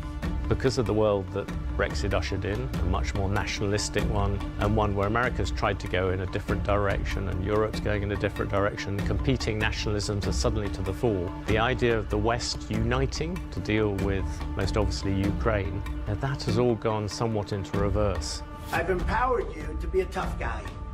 And I don't think you'd be a tough guy without the United States. Europe and America together is a very, very hard thing for anyone to stand up against. But when they're running in different directions, it's not a great look. The forces that Brexit unleashed created not just a more fragmented world, but a world which is divided into big trading blocs. The European Union, the United States, and to some extent, Asian countries. And that leaves Britain out, isolated on its own. There's less reason to talk to us if you're the US, for example, because we're not that way into Europe as a route to influencing Europe. There's less reason to pay attention to us in the United Nations. Work with others You look at political debate, it has always been full of emotion, anger, many different things which really involve the heart more than the brain. I think what's interesting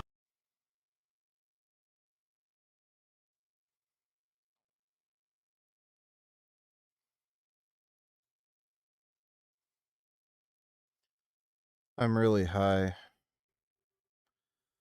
I'm surprised how high I am. I should not have gotten this high. But I did.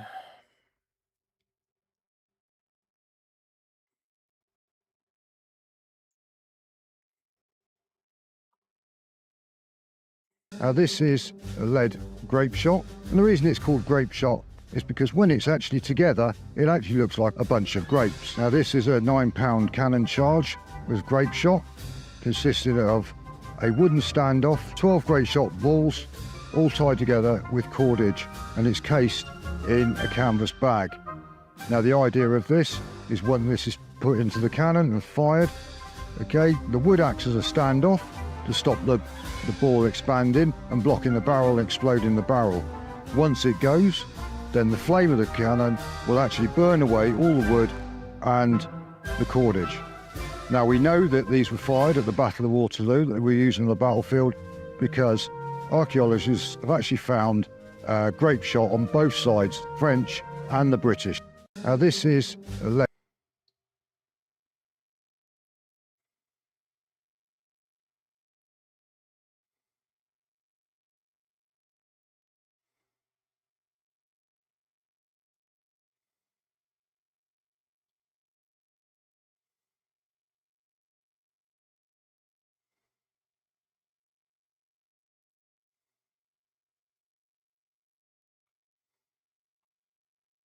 Toronto police said they have arrested the last outstanding occupant of the car that carried gunmen to the U.S. consulate in March. 19-year-old Zara Jabi briefly appeared in court on Thursday. The consulate attack, just one in a spate of shootings.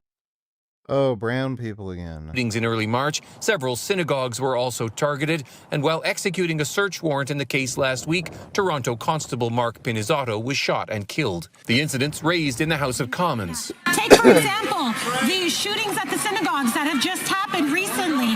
Those shooters were paid for hired by a foreign entity, Mr. Speaker, in our country, online. Which foreign entity, Ruby Sahota didn't say, but the attacks were carried out just a week after the American and Israeli attack on Iran.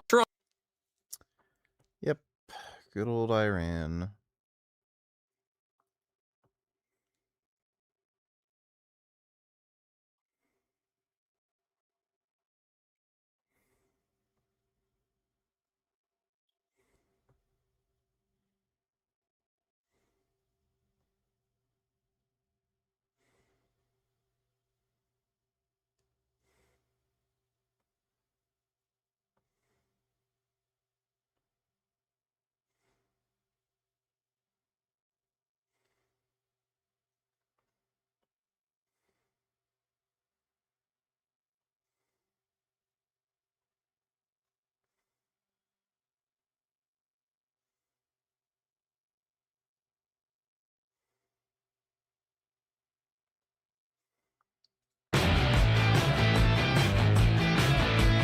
So Marvel Comics isn't paying its artists. That's my takeaway from this thread by Greg Capullo on X yesterday. He said his longtime inker, is it Jonathan Glapian, is that how you pronounce his last name, is not getting paid. He is not getting paid by Marvel. And where there's smoke, there's usually fire. And when a comic book publisher is in trouble, or they're being told to rein in expenses, it's never a good sign. It's usually the first people that get thrown out of the bus are the freelancers, because they're not full-time employees. A lot of them have NDAs, gag orders. They can't talk about it. He's talking about it, but he is a higher profile creator, right? So I am thinking that this is all related to the round of layoffs that they had at Marvel Comics a couple of months ago. Disney is cleaning house.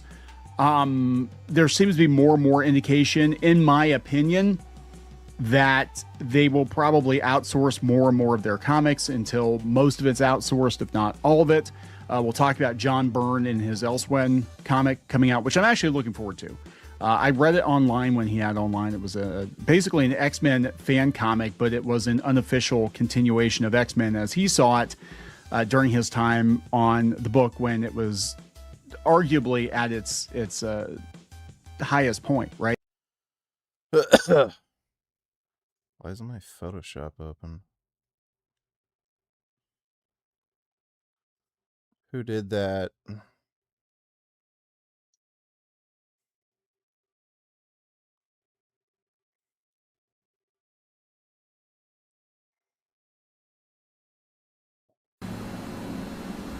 John, I want a divorce. Divorce. It's not funny, John, and you know it's been coming for a long time.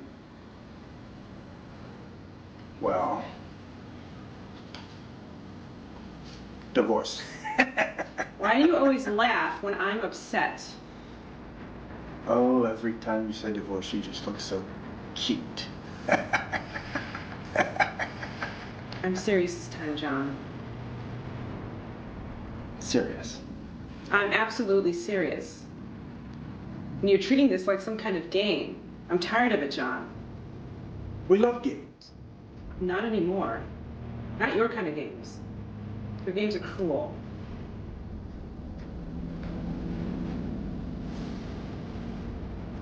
Divorce. Stop laughing. This is not funny. Things haven't been working out for a long time, and every time I try to talk to you about it, you laugh. So I'm not laughing anymore with you, and I'm not playing these games. My lawyer's going to contact you tomorrow. We'll drop the papers, and that'll be it. We'll go our separate ways. Oh, no. Can't go, no. Can't go our separate ways. No. Can't go our separate ways. It's just not. It's not what? Well, you know, I don't know. Say what you mean. But it's hard to talk about, you know. It's hard for you to talk about anything. I know. When was the last time we had a conversation? 15 years, and all I've heard from you is laughter. Every time I want to be serious.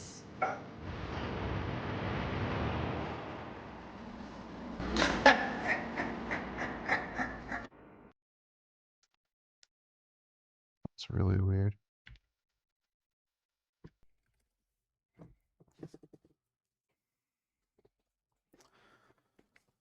Been streaming for an hour 48 minutes so far.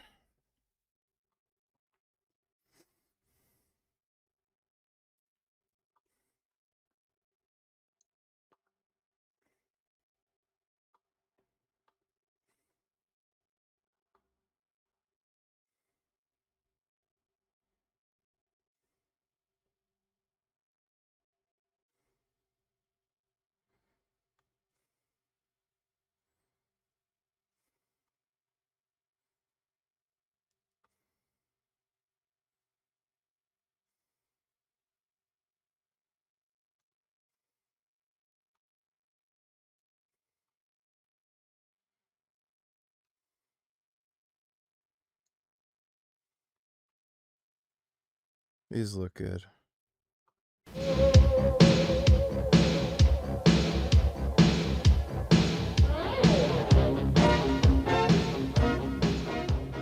What can you do with a trophy? Trophies don't spend, collect dust. That's about all you can do with a trophy. Trophies are nice. The guy at the bank doesn't care how many trophies you got. Oh, you're going to put a trophy up for collateral. Yeah. Well, the guy at the bank doesn't think so, and I don't either. How are you going to go buy a new house or a new Rolls Royce when you ain't got a dime in your pocket? Losing money is not on my menu. I like cash. Cash. Get the money. Who wants to play somebody that's broke? Get the cash and pull out a big wad of cash. Play the guy that's got the cash. Just get the money. Cash. That's where it's at with me. You can have the trophies. What you're looking at here is the future. I can do anything I want to do. Oh, no, Floyd. I know how good you are. You beat the champion over in Shimbuganwak County. He's smacking balls in 1,000,000 miles an hour and looking like pretty boy Floyd. I am the master of hustling pool. I'm a pool player, not a heavyweight boxer. Do my hands look like they've ever been broken? I always get along good with people. Does my nose look like it's been smashed? And I'm the master of that. I don't want to go through life eating peanut butter and jelly. I go through life eating lobster and caviar and taking you with me. I don't know, he's just sitting at the counter. Probably just come in for a sandwich. Order a Coke or something, get yourself a sandwich. And that's what I do. I order a sandwich, have a Pepsi. Well, who'd he play? Well, he played Ed. Who won? Well, Ed won. Ed won? Ed's the worst player in here. How did Ed beat the guy? There's that sucker that lost to Ed. Hey, Ed, how'd you like to play a game again? Do away with Ed. He's A1 on our list. We're going to do away with him so we can get to the rest of the people. I'm the boss man. I am the greatest hustler of all times. And when I get done with you, I'm going to turn you in to a real Floydsker.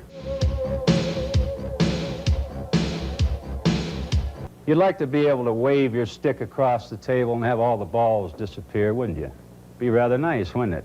NG, my friend, no good. Hey, let's break this guy's thumbs. I don't care. I don't want to win $50 million if Tyson's waiting for me out in the back alley. Now, I have a lot of outfits in my car, like this. You're dead, buddy.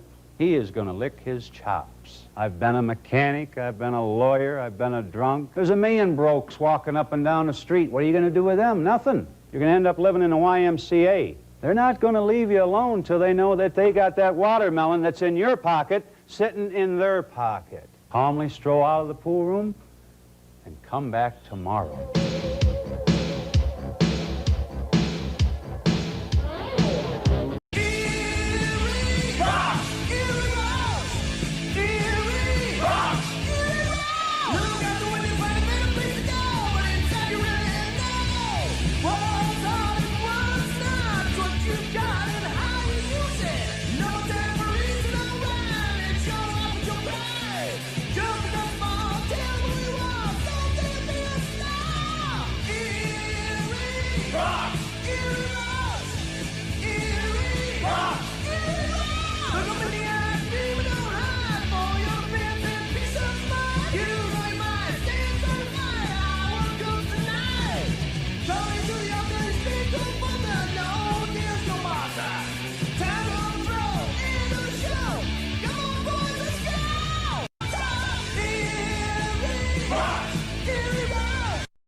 We often feel embarrassed or even feel some shame.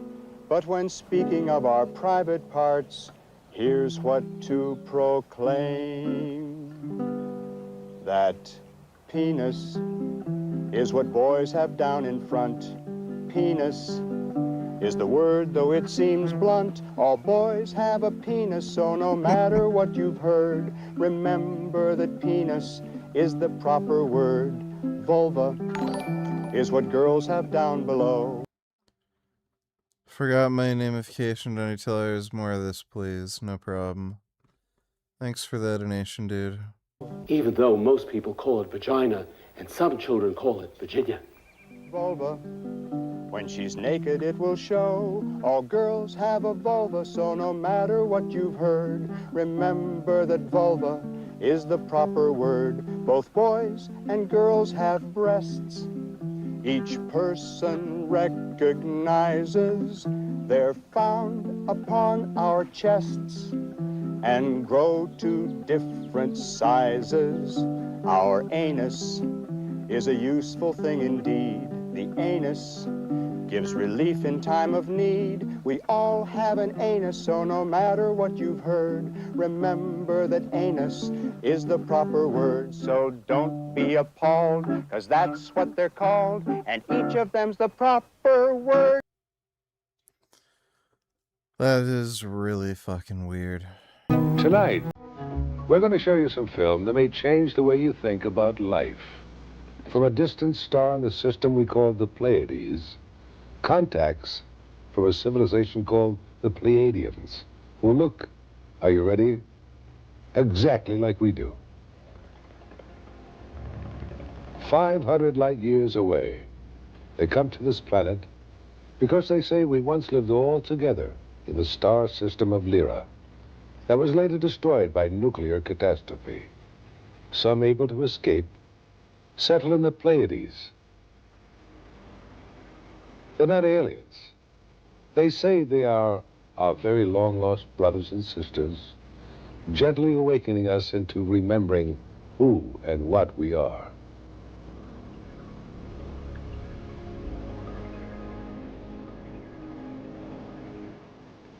If they can make their ship sail through endless space and reach a planet, reach a man on that planet, and through Edward Meyer, reach all of us, could they also make their minds reach us somehow, some way?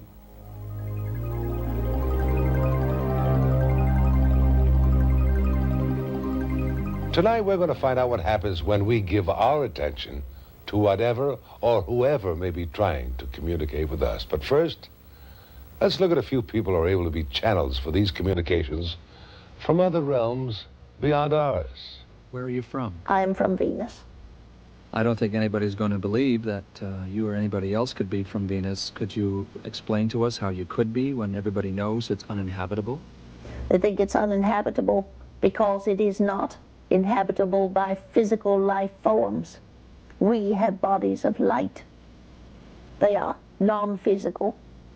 We exist in a dimension that you have not yet encountered, where atoms move so very rapidly that you could put your hand directly through, let us say, a solid wall.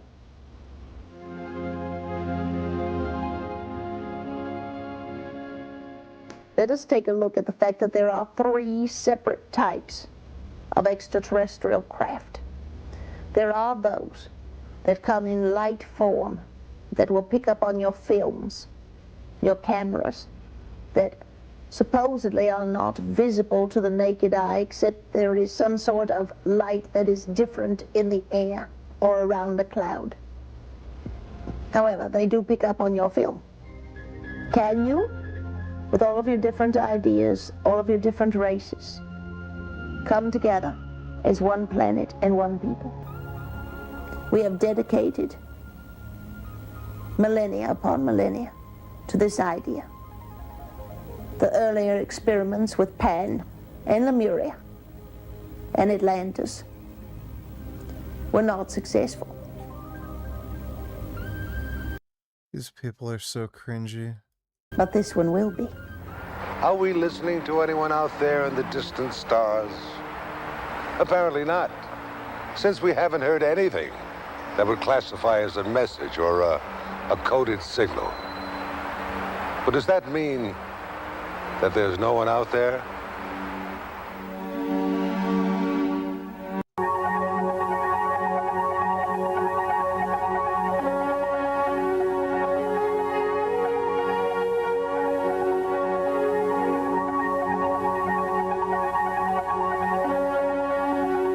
In 2001, ambassadors from 32 other populated planets located in the Milky Way galaxy will land on Earth. As their starships appear in our skies, oh, we've already got a problem here.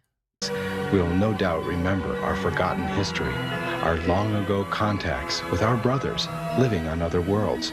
But that's the climax of our story.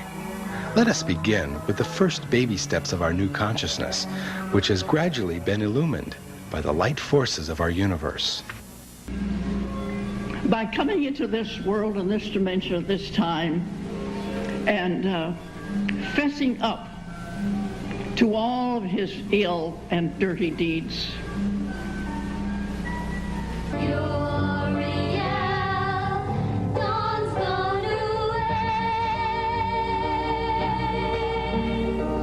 This contact is again going to take place. The new civilization has already started with those people here who are open to this new consciousness.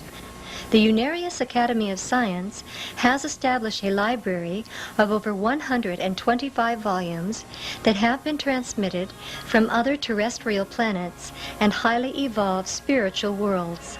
On October 17, 1990, Unarius held its 7th annual Interplanetary Confederation Day.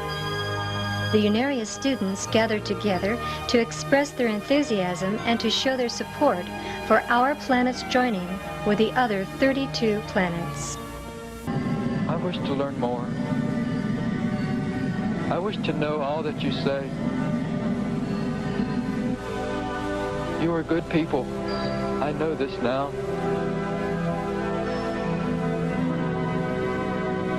The greatest opportunity of your life. We will show you your future.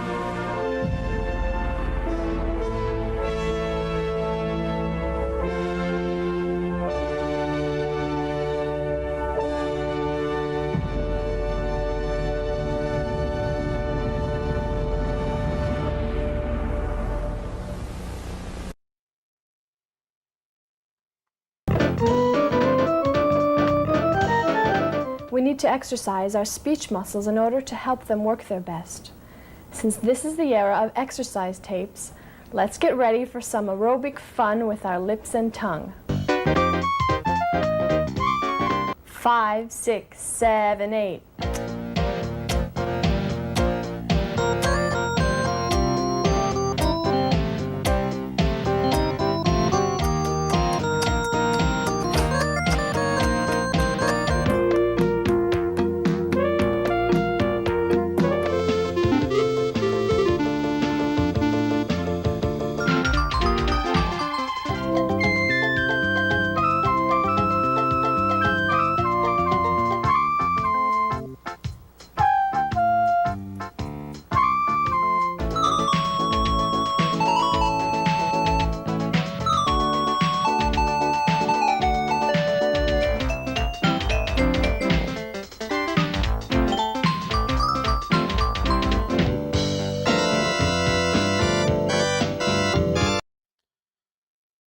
How is this a fucking videotape?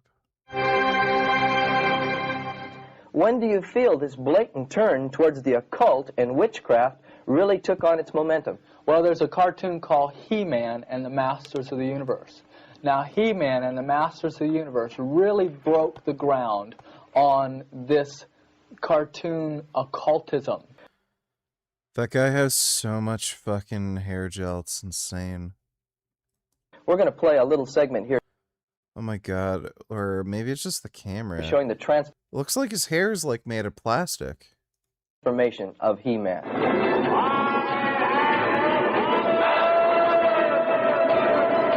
What you just seen is He-Man being transformed. In fact, his name is Adam.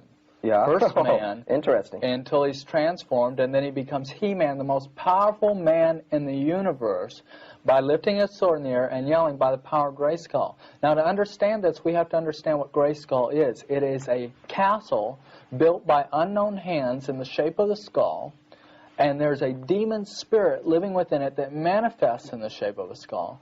And so our good character is empowered by occultic demon spirits.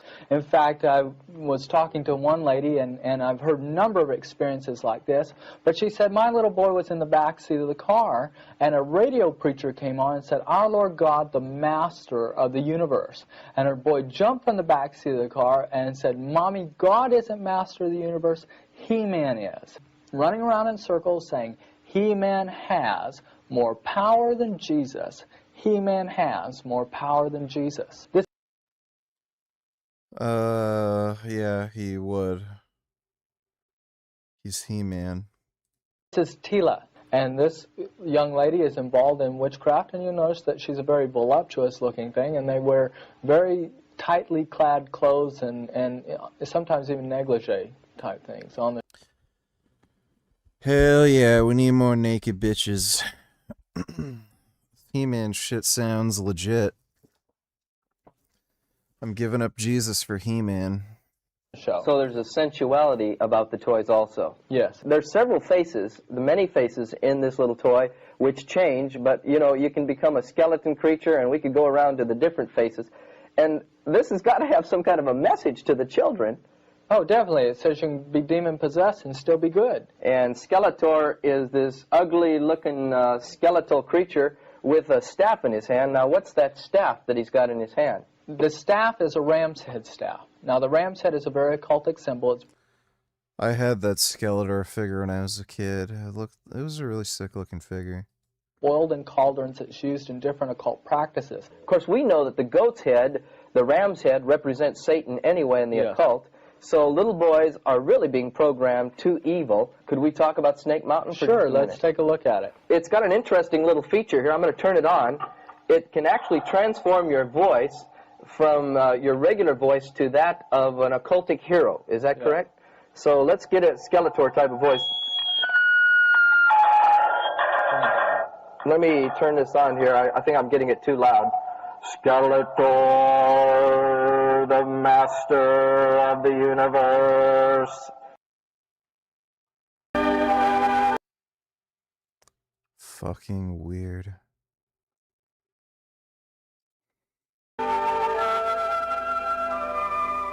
I'd like to introduce you to a friend of mine, Don Labaugh. Don lives in Gardner, Montana, and he's developed a way to talk to elk.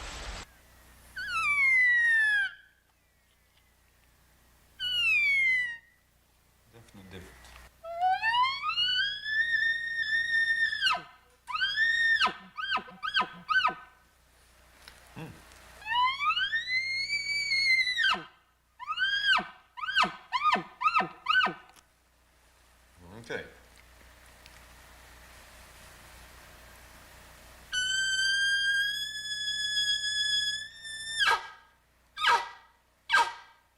When you do blow a lot, you'll have a tendency to gain moisture in your call, so it's easy to clean out, the bull call and the cow call both.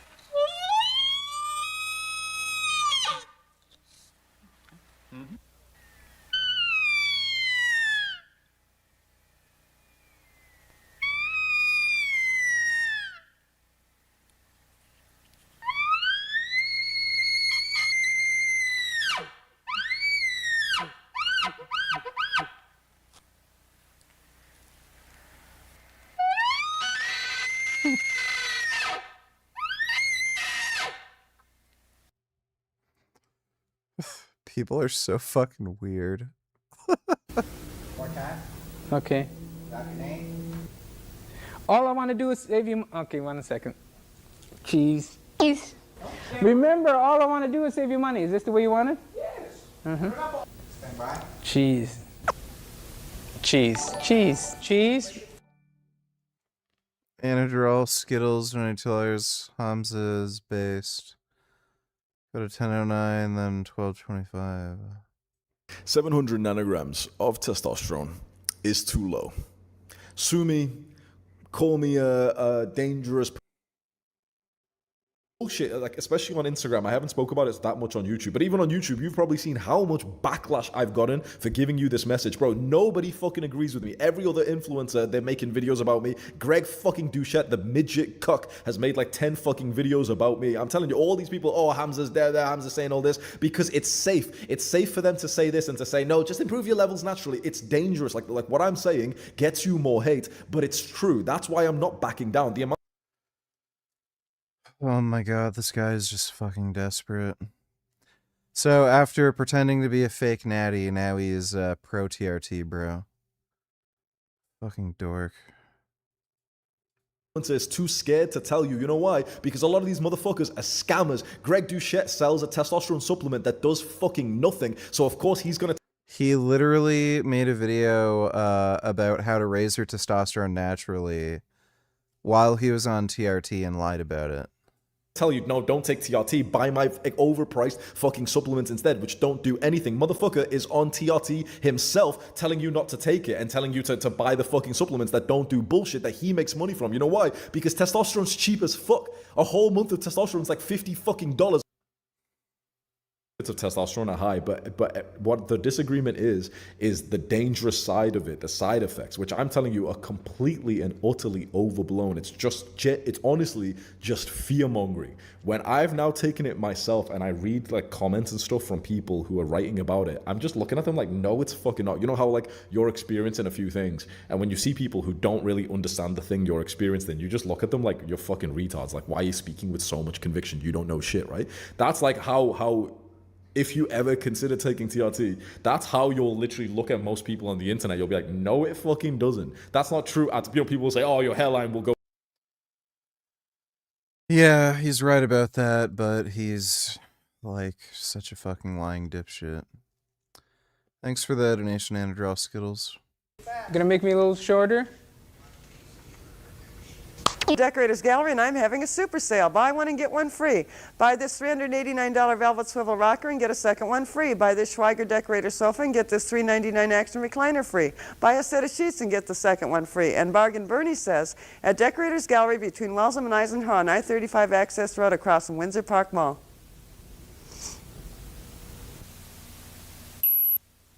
Okay.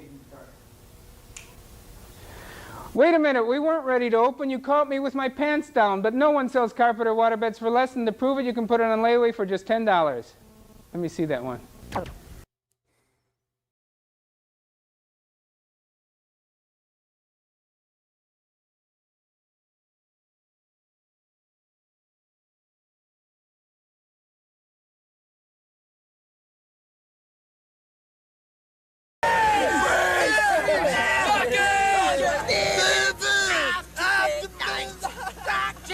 To the door, love it till the morning. I'm gone. Well, what's your name? Graham, man, like grab a dip and shit. Yeah. What would you say if you saw Rob Halford right now? I'd jump his bones. Who are you here to see tonight? Your mother. Freeze, freeze, freeze, freeze, freeze, freeze, freeze, freeze. All right. Fuck you!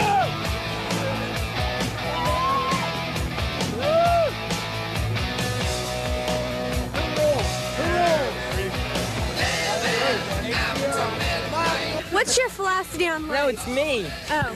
It sucks shit. Heavy metal rules. Heavy metal rules. All that punk shit sucks. It doesn't belong in this world. It belongs on fucking Mars, man. What the hell is punk shit? And Madonna can go to hell as far as I'm concerned. She's a dick. Where are you from? Jamaica. Do they have anything like this in Jamaica? Never. Never. All right. This is the #1 concert.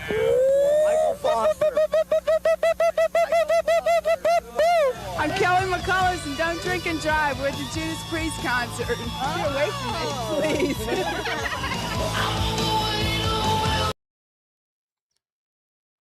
All right, as before, ladies and gentlemen, please be very supportive of all of our young ladies. Let's begin the gown competition. Please welcome our first group of contestants. Here is April Blevins. Go ahead, hon. One out there. April is from Olympia, Washington. She's 4 years old. She attends preschool, and she enjoys baton twirling, and macaroni and cheese is her favorite dish. And her school's pizza is her favorite food. Welcome, Anika. Cheese is her favorite food. Please welcome Heather Berry. Hot dogs are her favorite food. Steak is what she likes to eat most. Eggs and rice are what she likes to eat. Yeah, all these kids need to be part of a eugenics project. Hey, Gum Gum. Yeah, come cuddle.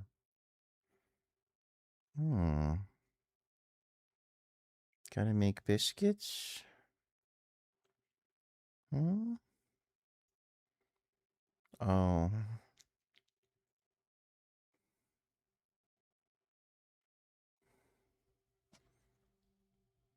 Come cuddle. Oh. My goodness. This is good. Yeah, that's really good. Eat most. Hot dogs are what she likes to eat most. Jelly sandwiches are her favorite. Pizza's her favorite meal. Macaroni and cheese is her favorite food. Pizza's her favorite food. Sausage is what she likes to eat most. Fish and chips, that's what she likes to eat most. Hot dogs her favorite food. And pizza's her favorite food. Toast is what she likes to eat most. Go ahead. Lemon popsicles are what she likes to eat most. Cottage cheese, her favorite dish. Macaroni and cheese is her favorite dish. The cottage cheese is also her favorite dish. Chocolate milk is what she likes to drink most. Macaroni and cheese is her favorite dish. Pizza's her favorite food. Pizza's her favorite food. And hot dogs are her favorite food. Corn on the cob her favorite food. Anything from McDonald's. Pizza her favorite food. And macaroni and cheese is her favorite food. Pizza her favorite food. Pizza's her favorite food. Pizza is also her favorite food. And macaroni and cheese her favorite food. And prime rib is her favorite meal. And pizza's her favorite food. Pizza her favorite food. And macaroni and cheese her favorite dish. And another pizza fan, barbecue ribs are her favorite. Crab legs are what she likes to eat most. Macaroni is her favorite dish. Hot dogs. Macaroni and cheese pizza. Macaroni and cheese pizza. Kentucky Fried Chicken nuggets are her favorite food. And egg salad sandwiches are her favorite. Jelly is what she likes to eat most. So she did a good job. Congratulations. Hey, Gum Gum. How come you're so handsome?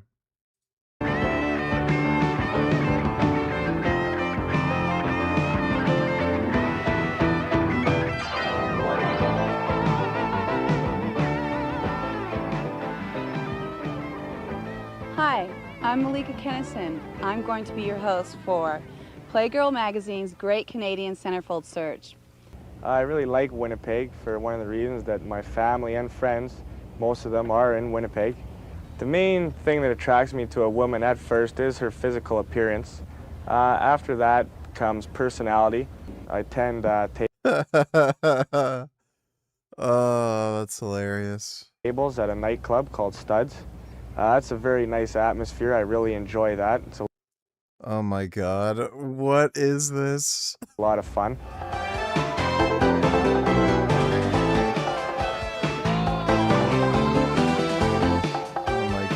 One of the sponsors, Molson Breweries, knew just how to cool these hot hunks off.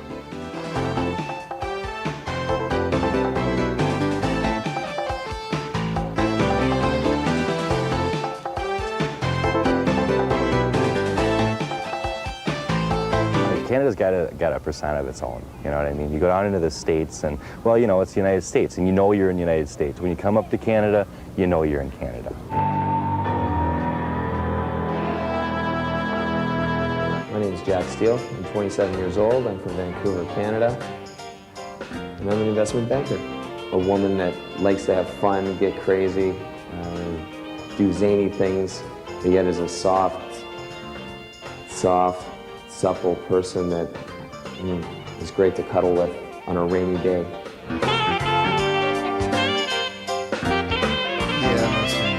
We hope you enjoy tonight's display of Canada's hottest centerfold prospects. Gum Gum needs to need. Why won't you let Kitty need, which is what he needs? I do let him need. He's just doing it. Thanks for the donation, Jessica.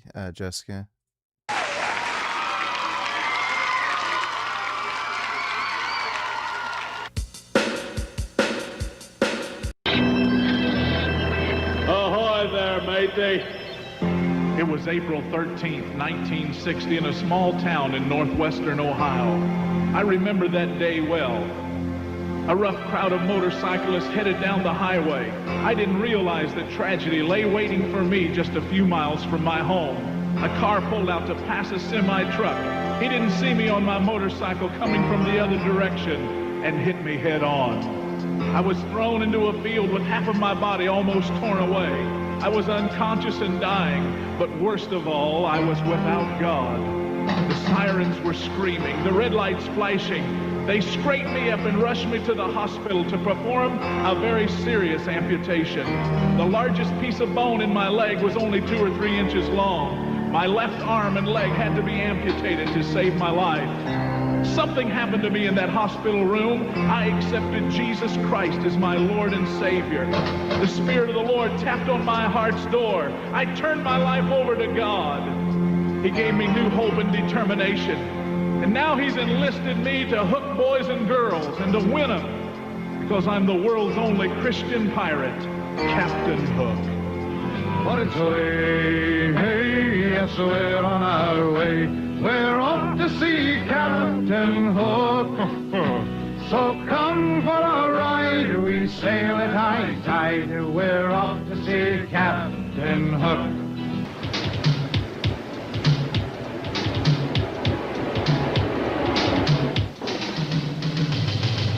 My name is Sharky and I'm part of the crew. I've got a pirate rap just for you. We're sailing these seas to let you know it's not always cool to go with the flow. Ha ha ha!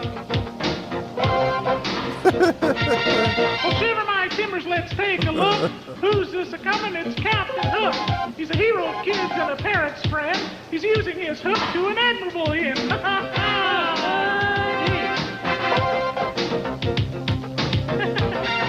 ha! Why are these so good? Oh my god. These people are such dorks. Oh, it's so funny. Oh, that was just wonderful.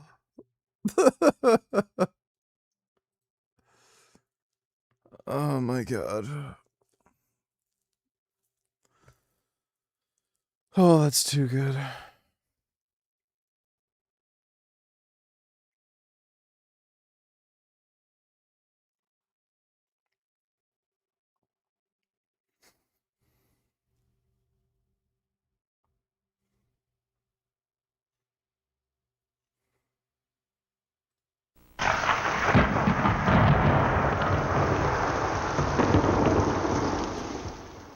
Dream.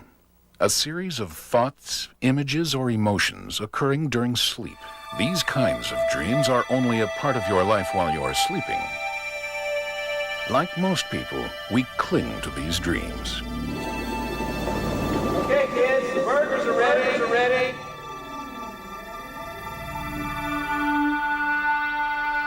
I can't do it. Sure you can, son. Just remember the basics we talked about.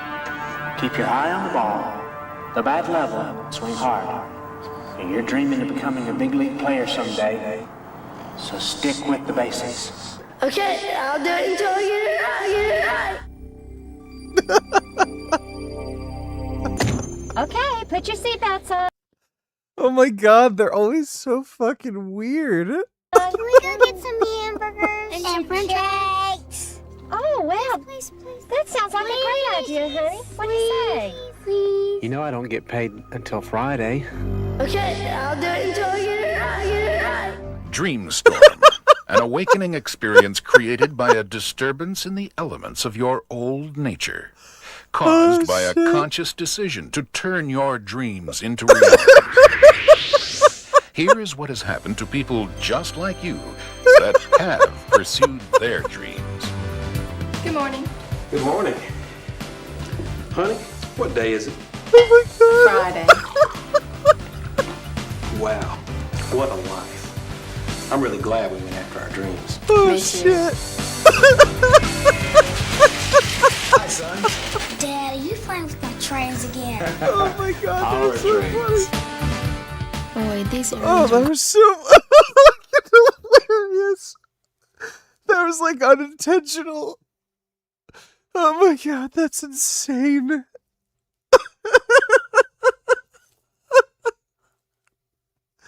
gorgeous.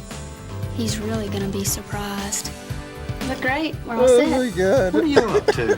Just have to wait and see.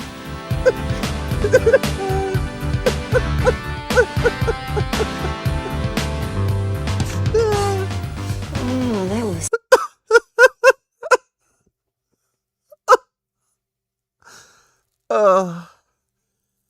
Oh, fuck. It's like one of the funniest things I've ever witnessed.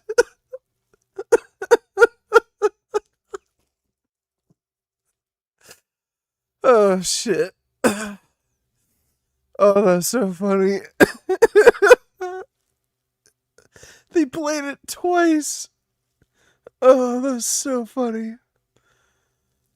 Oh,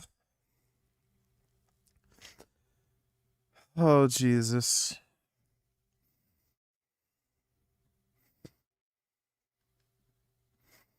The Kyle is 280 pounds. Right. So there's nobody that stands a chance with that. Yeah, like, I know you're a big guy, but size isn't really everything. Oh, that's what little guys say all the time. But 280 is 280. I mean, you can put it to the test. Here's your chance. What are you talking about? Oh, shit. The Kyle is 280 pounds. Right.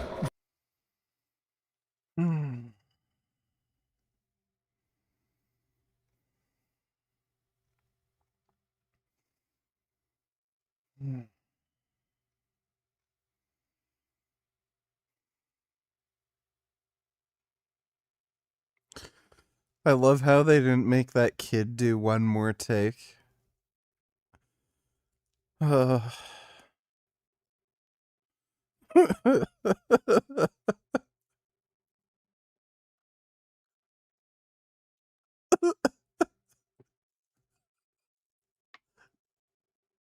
Uh,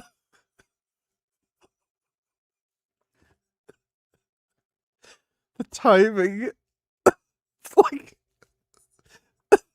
it's perfect comedic timing, but it was so unintentional.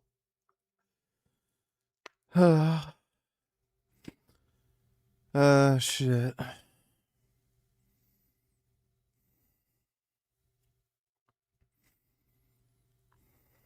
It's false. No way. Not this time. We created it.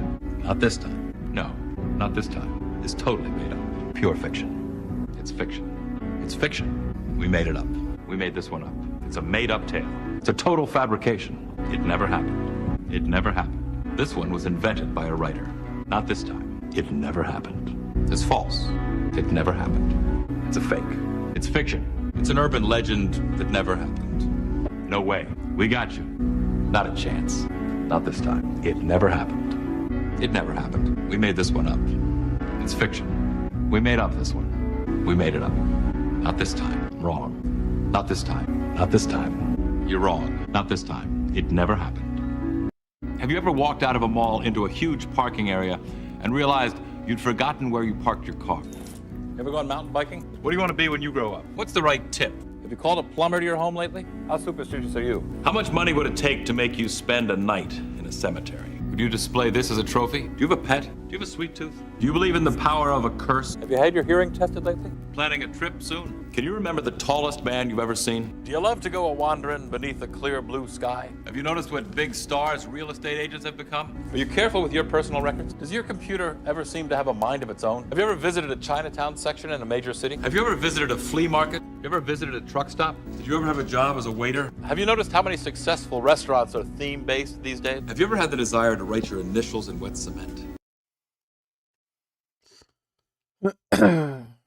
What really happened here? Who was the cowboy who confronted Johnny and Larry that night? Was the old woman in on it too? Could Danny have been hallucinating? But if Dan was hallucinating, who ate house food? Or what about the mysterious behavior of the barbecue lid? Was it really the nanny? Does this story seem possible? Was the morgue attendant in on the deception too? Were there gases trapped within the milk bucket that caused the activity? How was the doctor able to send email without a computer? Was the sewing machine taken over by the spirit of Byron's grandmother? Could a plant really identify a murderer? Is it possible that a parrot could give a young girl the will to live? Was the sister's husband really the victim of amnesia? But then how do you explain the bullet hole in his phone? Is this story true? Can a fertilized octopus egg ingested into the human system actually grow inside the body? Do you believe this story? These are good. I love weird videos.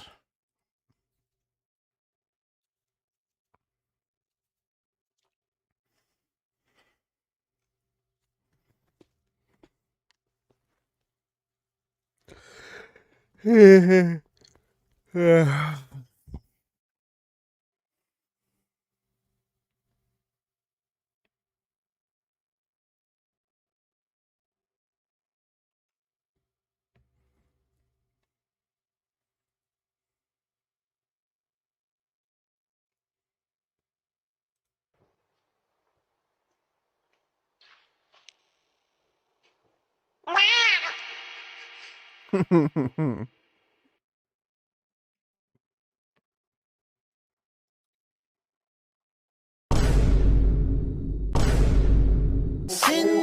my god, that's terrible.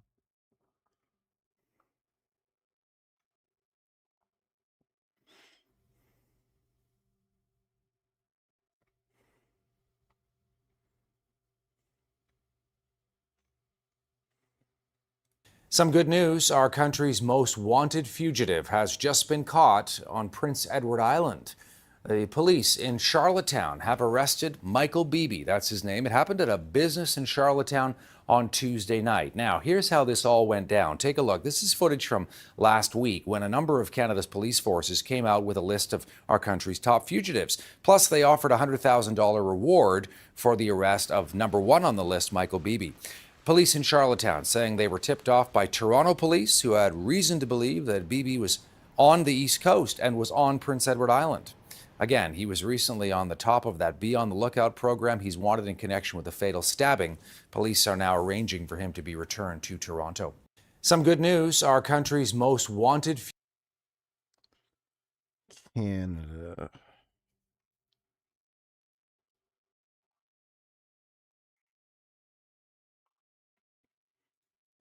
Let me say it once, that owing to the casualties in the war and various other things, very few people to elect. It's a pity it couldn't be in the springtime when that tree wouldn't look sad, but covered with leaves, you see. Look old, but not sad. And these would all be, the limes have such a, however old they are, they're lovely green in spring.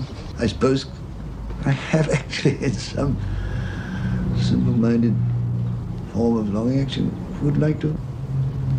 I should have liked to be able to make contact with the tree and find out what it feels about things. I first began seriously to invent languages about when I was 13 or 14. I've never stopped, really.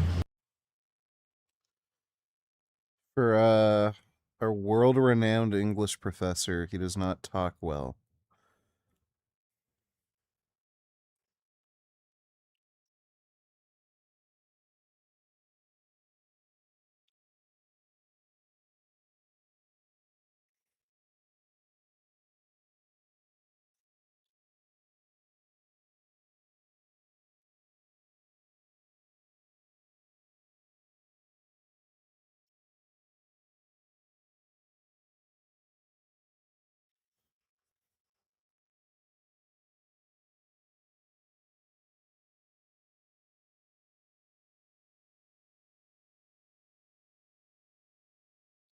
Voor de Geneverfeesten. Wel, we gaan er vandaag vanuit dat dat evenementen zijn die terug zullen kunnen doen.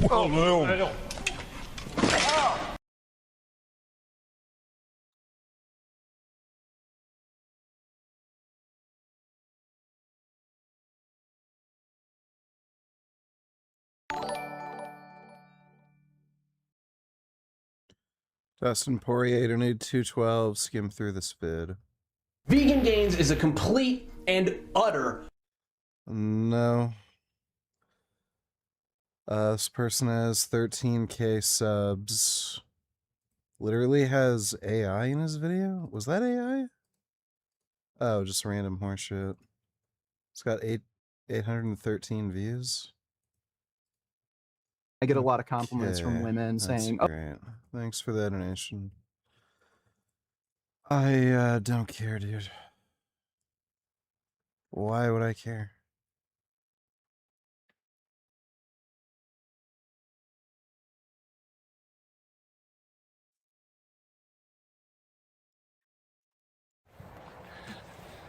Oh!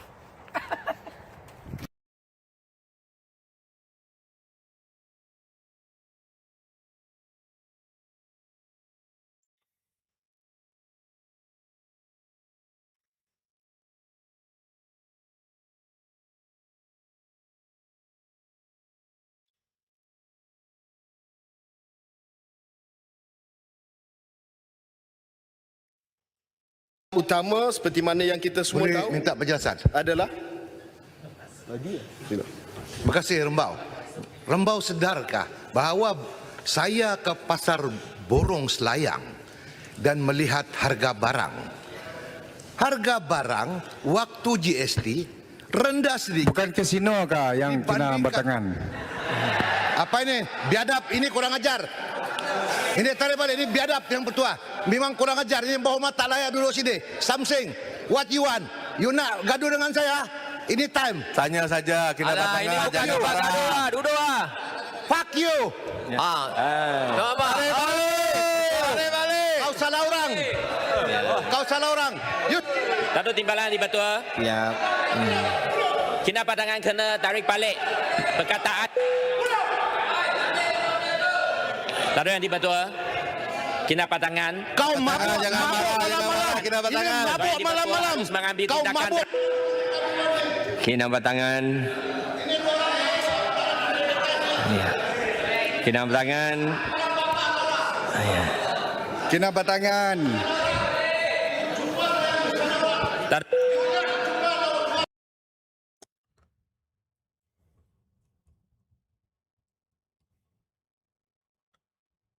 Okay.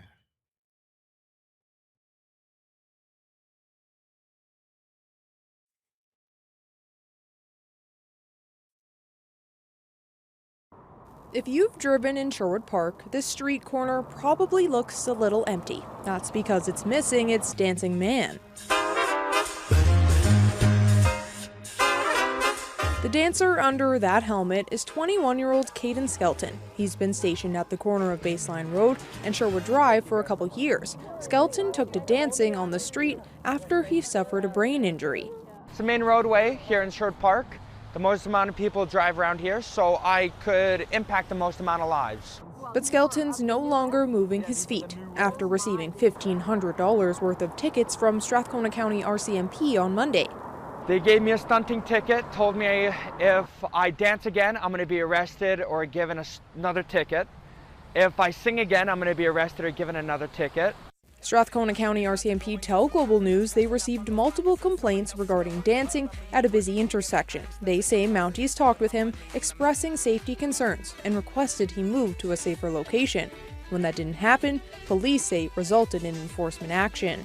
They're not giving tickets to anyone else doing what I'm doing, or a different form of what I'm doing, but they're only giving it to me. Oh my god, he's literally retarded. Skelton dances in front of Sherwood Park restaurant Sunny Side Up, and they're disappointed their dancing egg will be missing.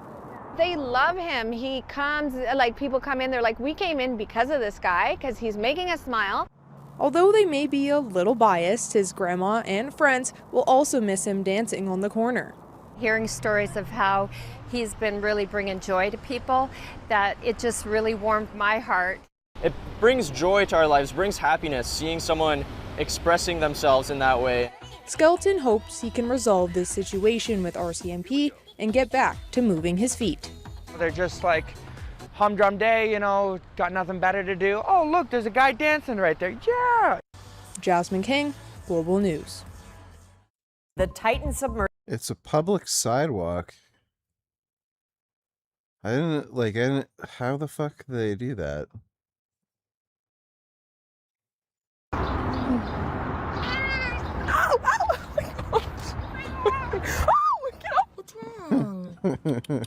What the? Ow! Ow, you motherfucker!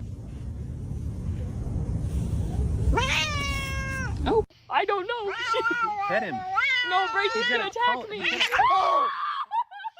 Hello.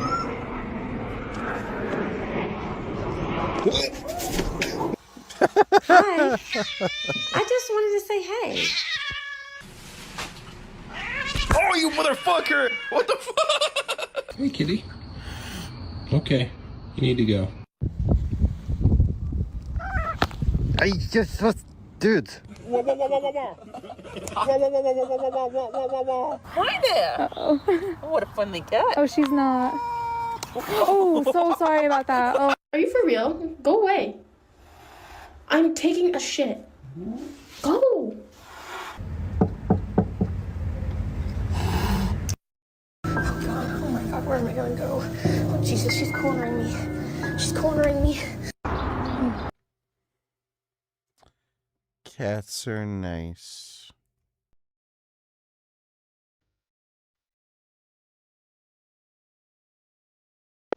Maybe.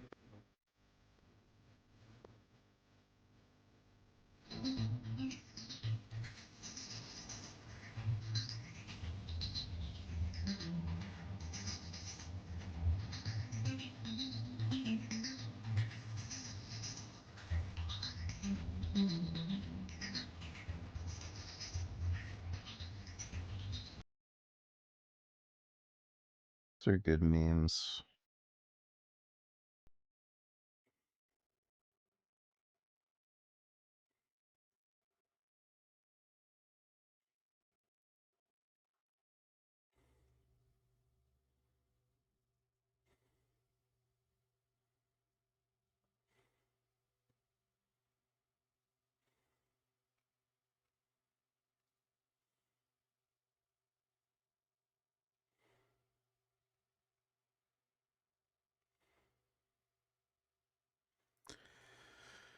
It is late. I think I should probably just get to bed.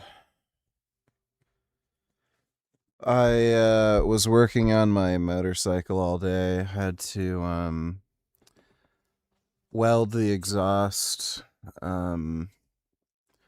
Finish that. And changed the oil, had to clean up the garage a bit, this and that. But tomorrow should be normal. Normal fucking day tomorrow. Back to normal. Normal.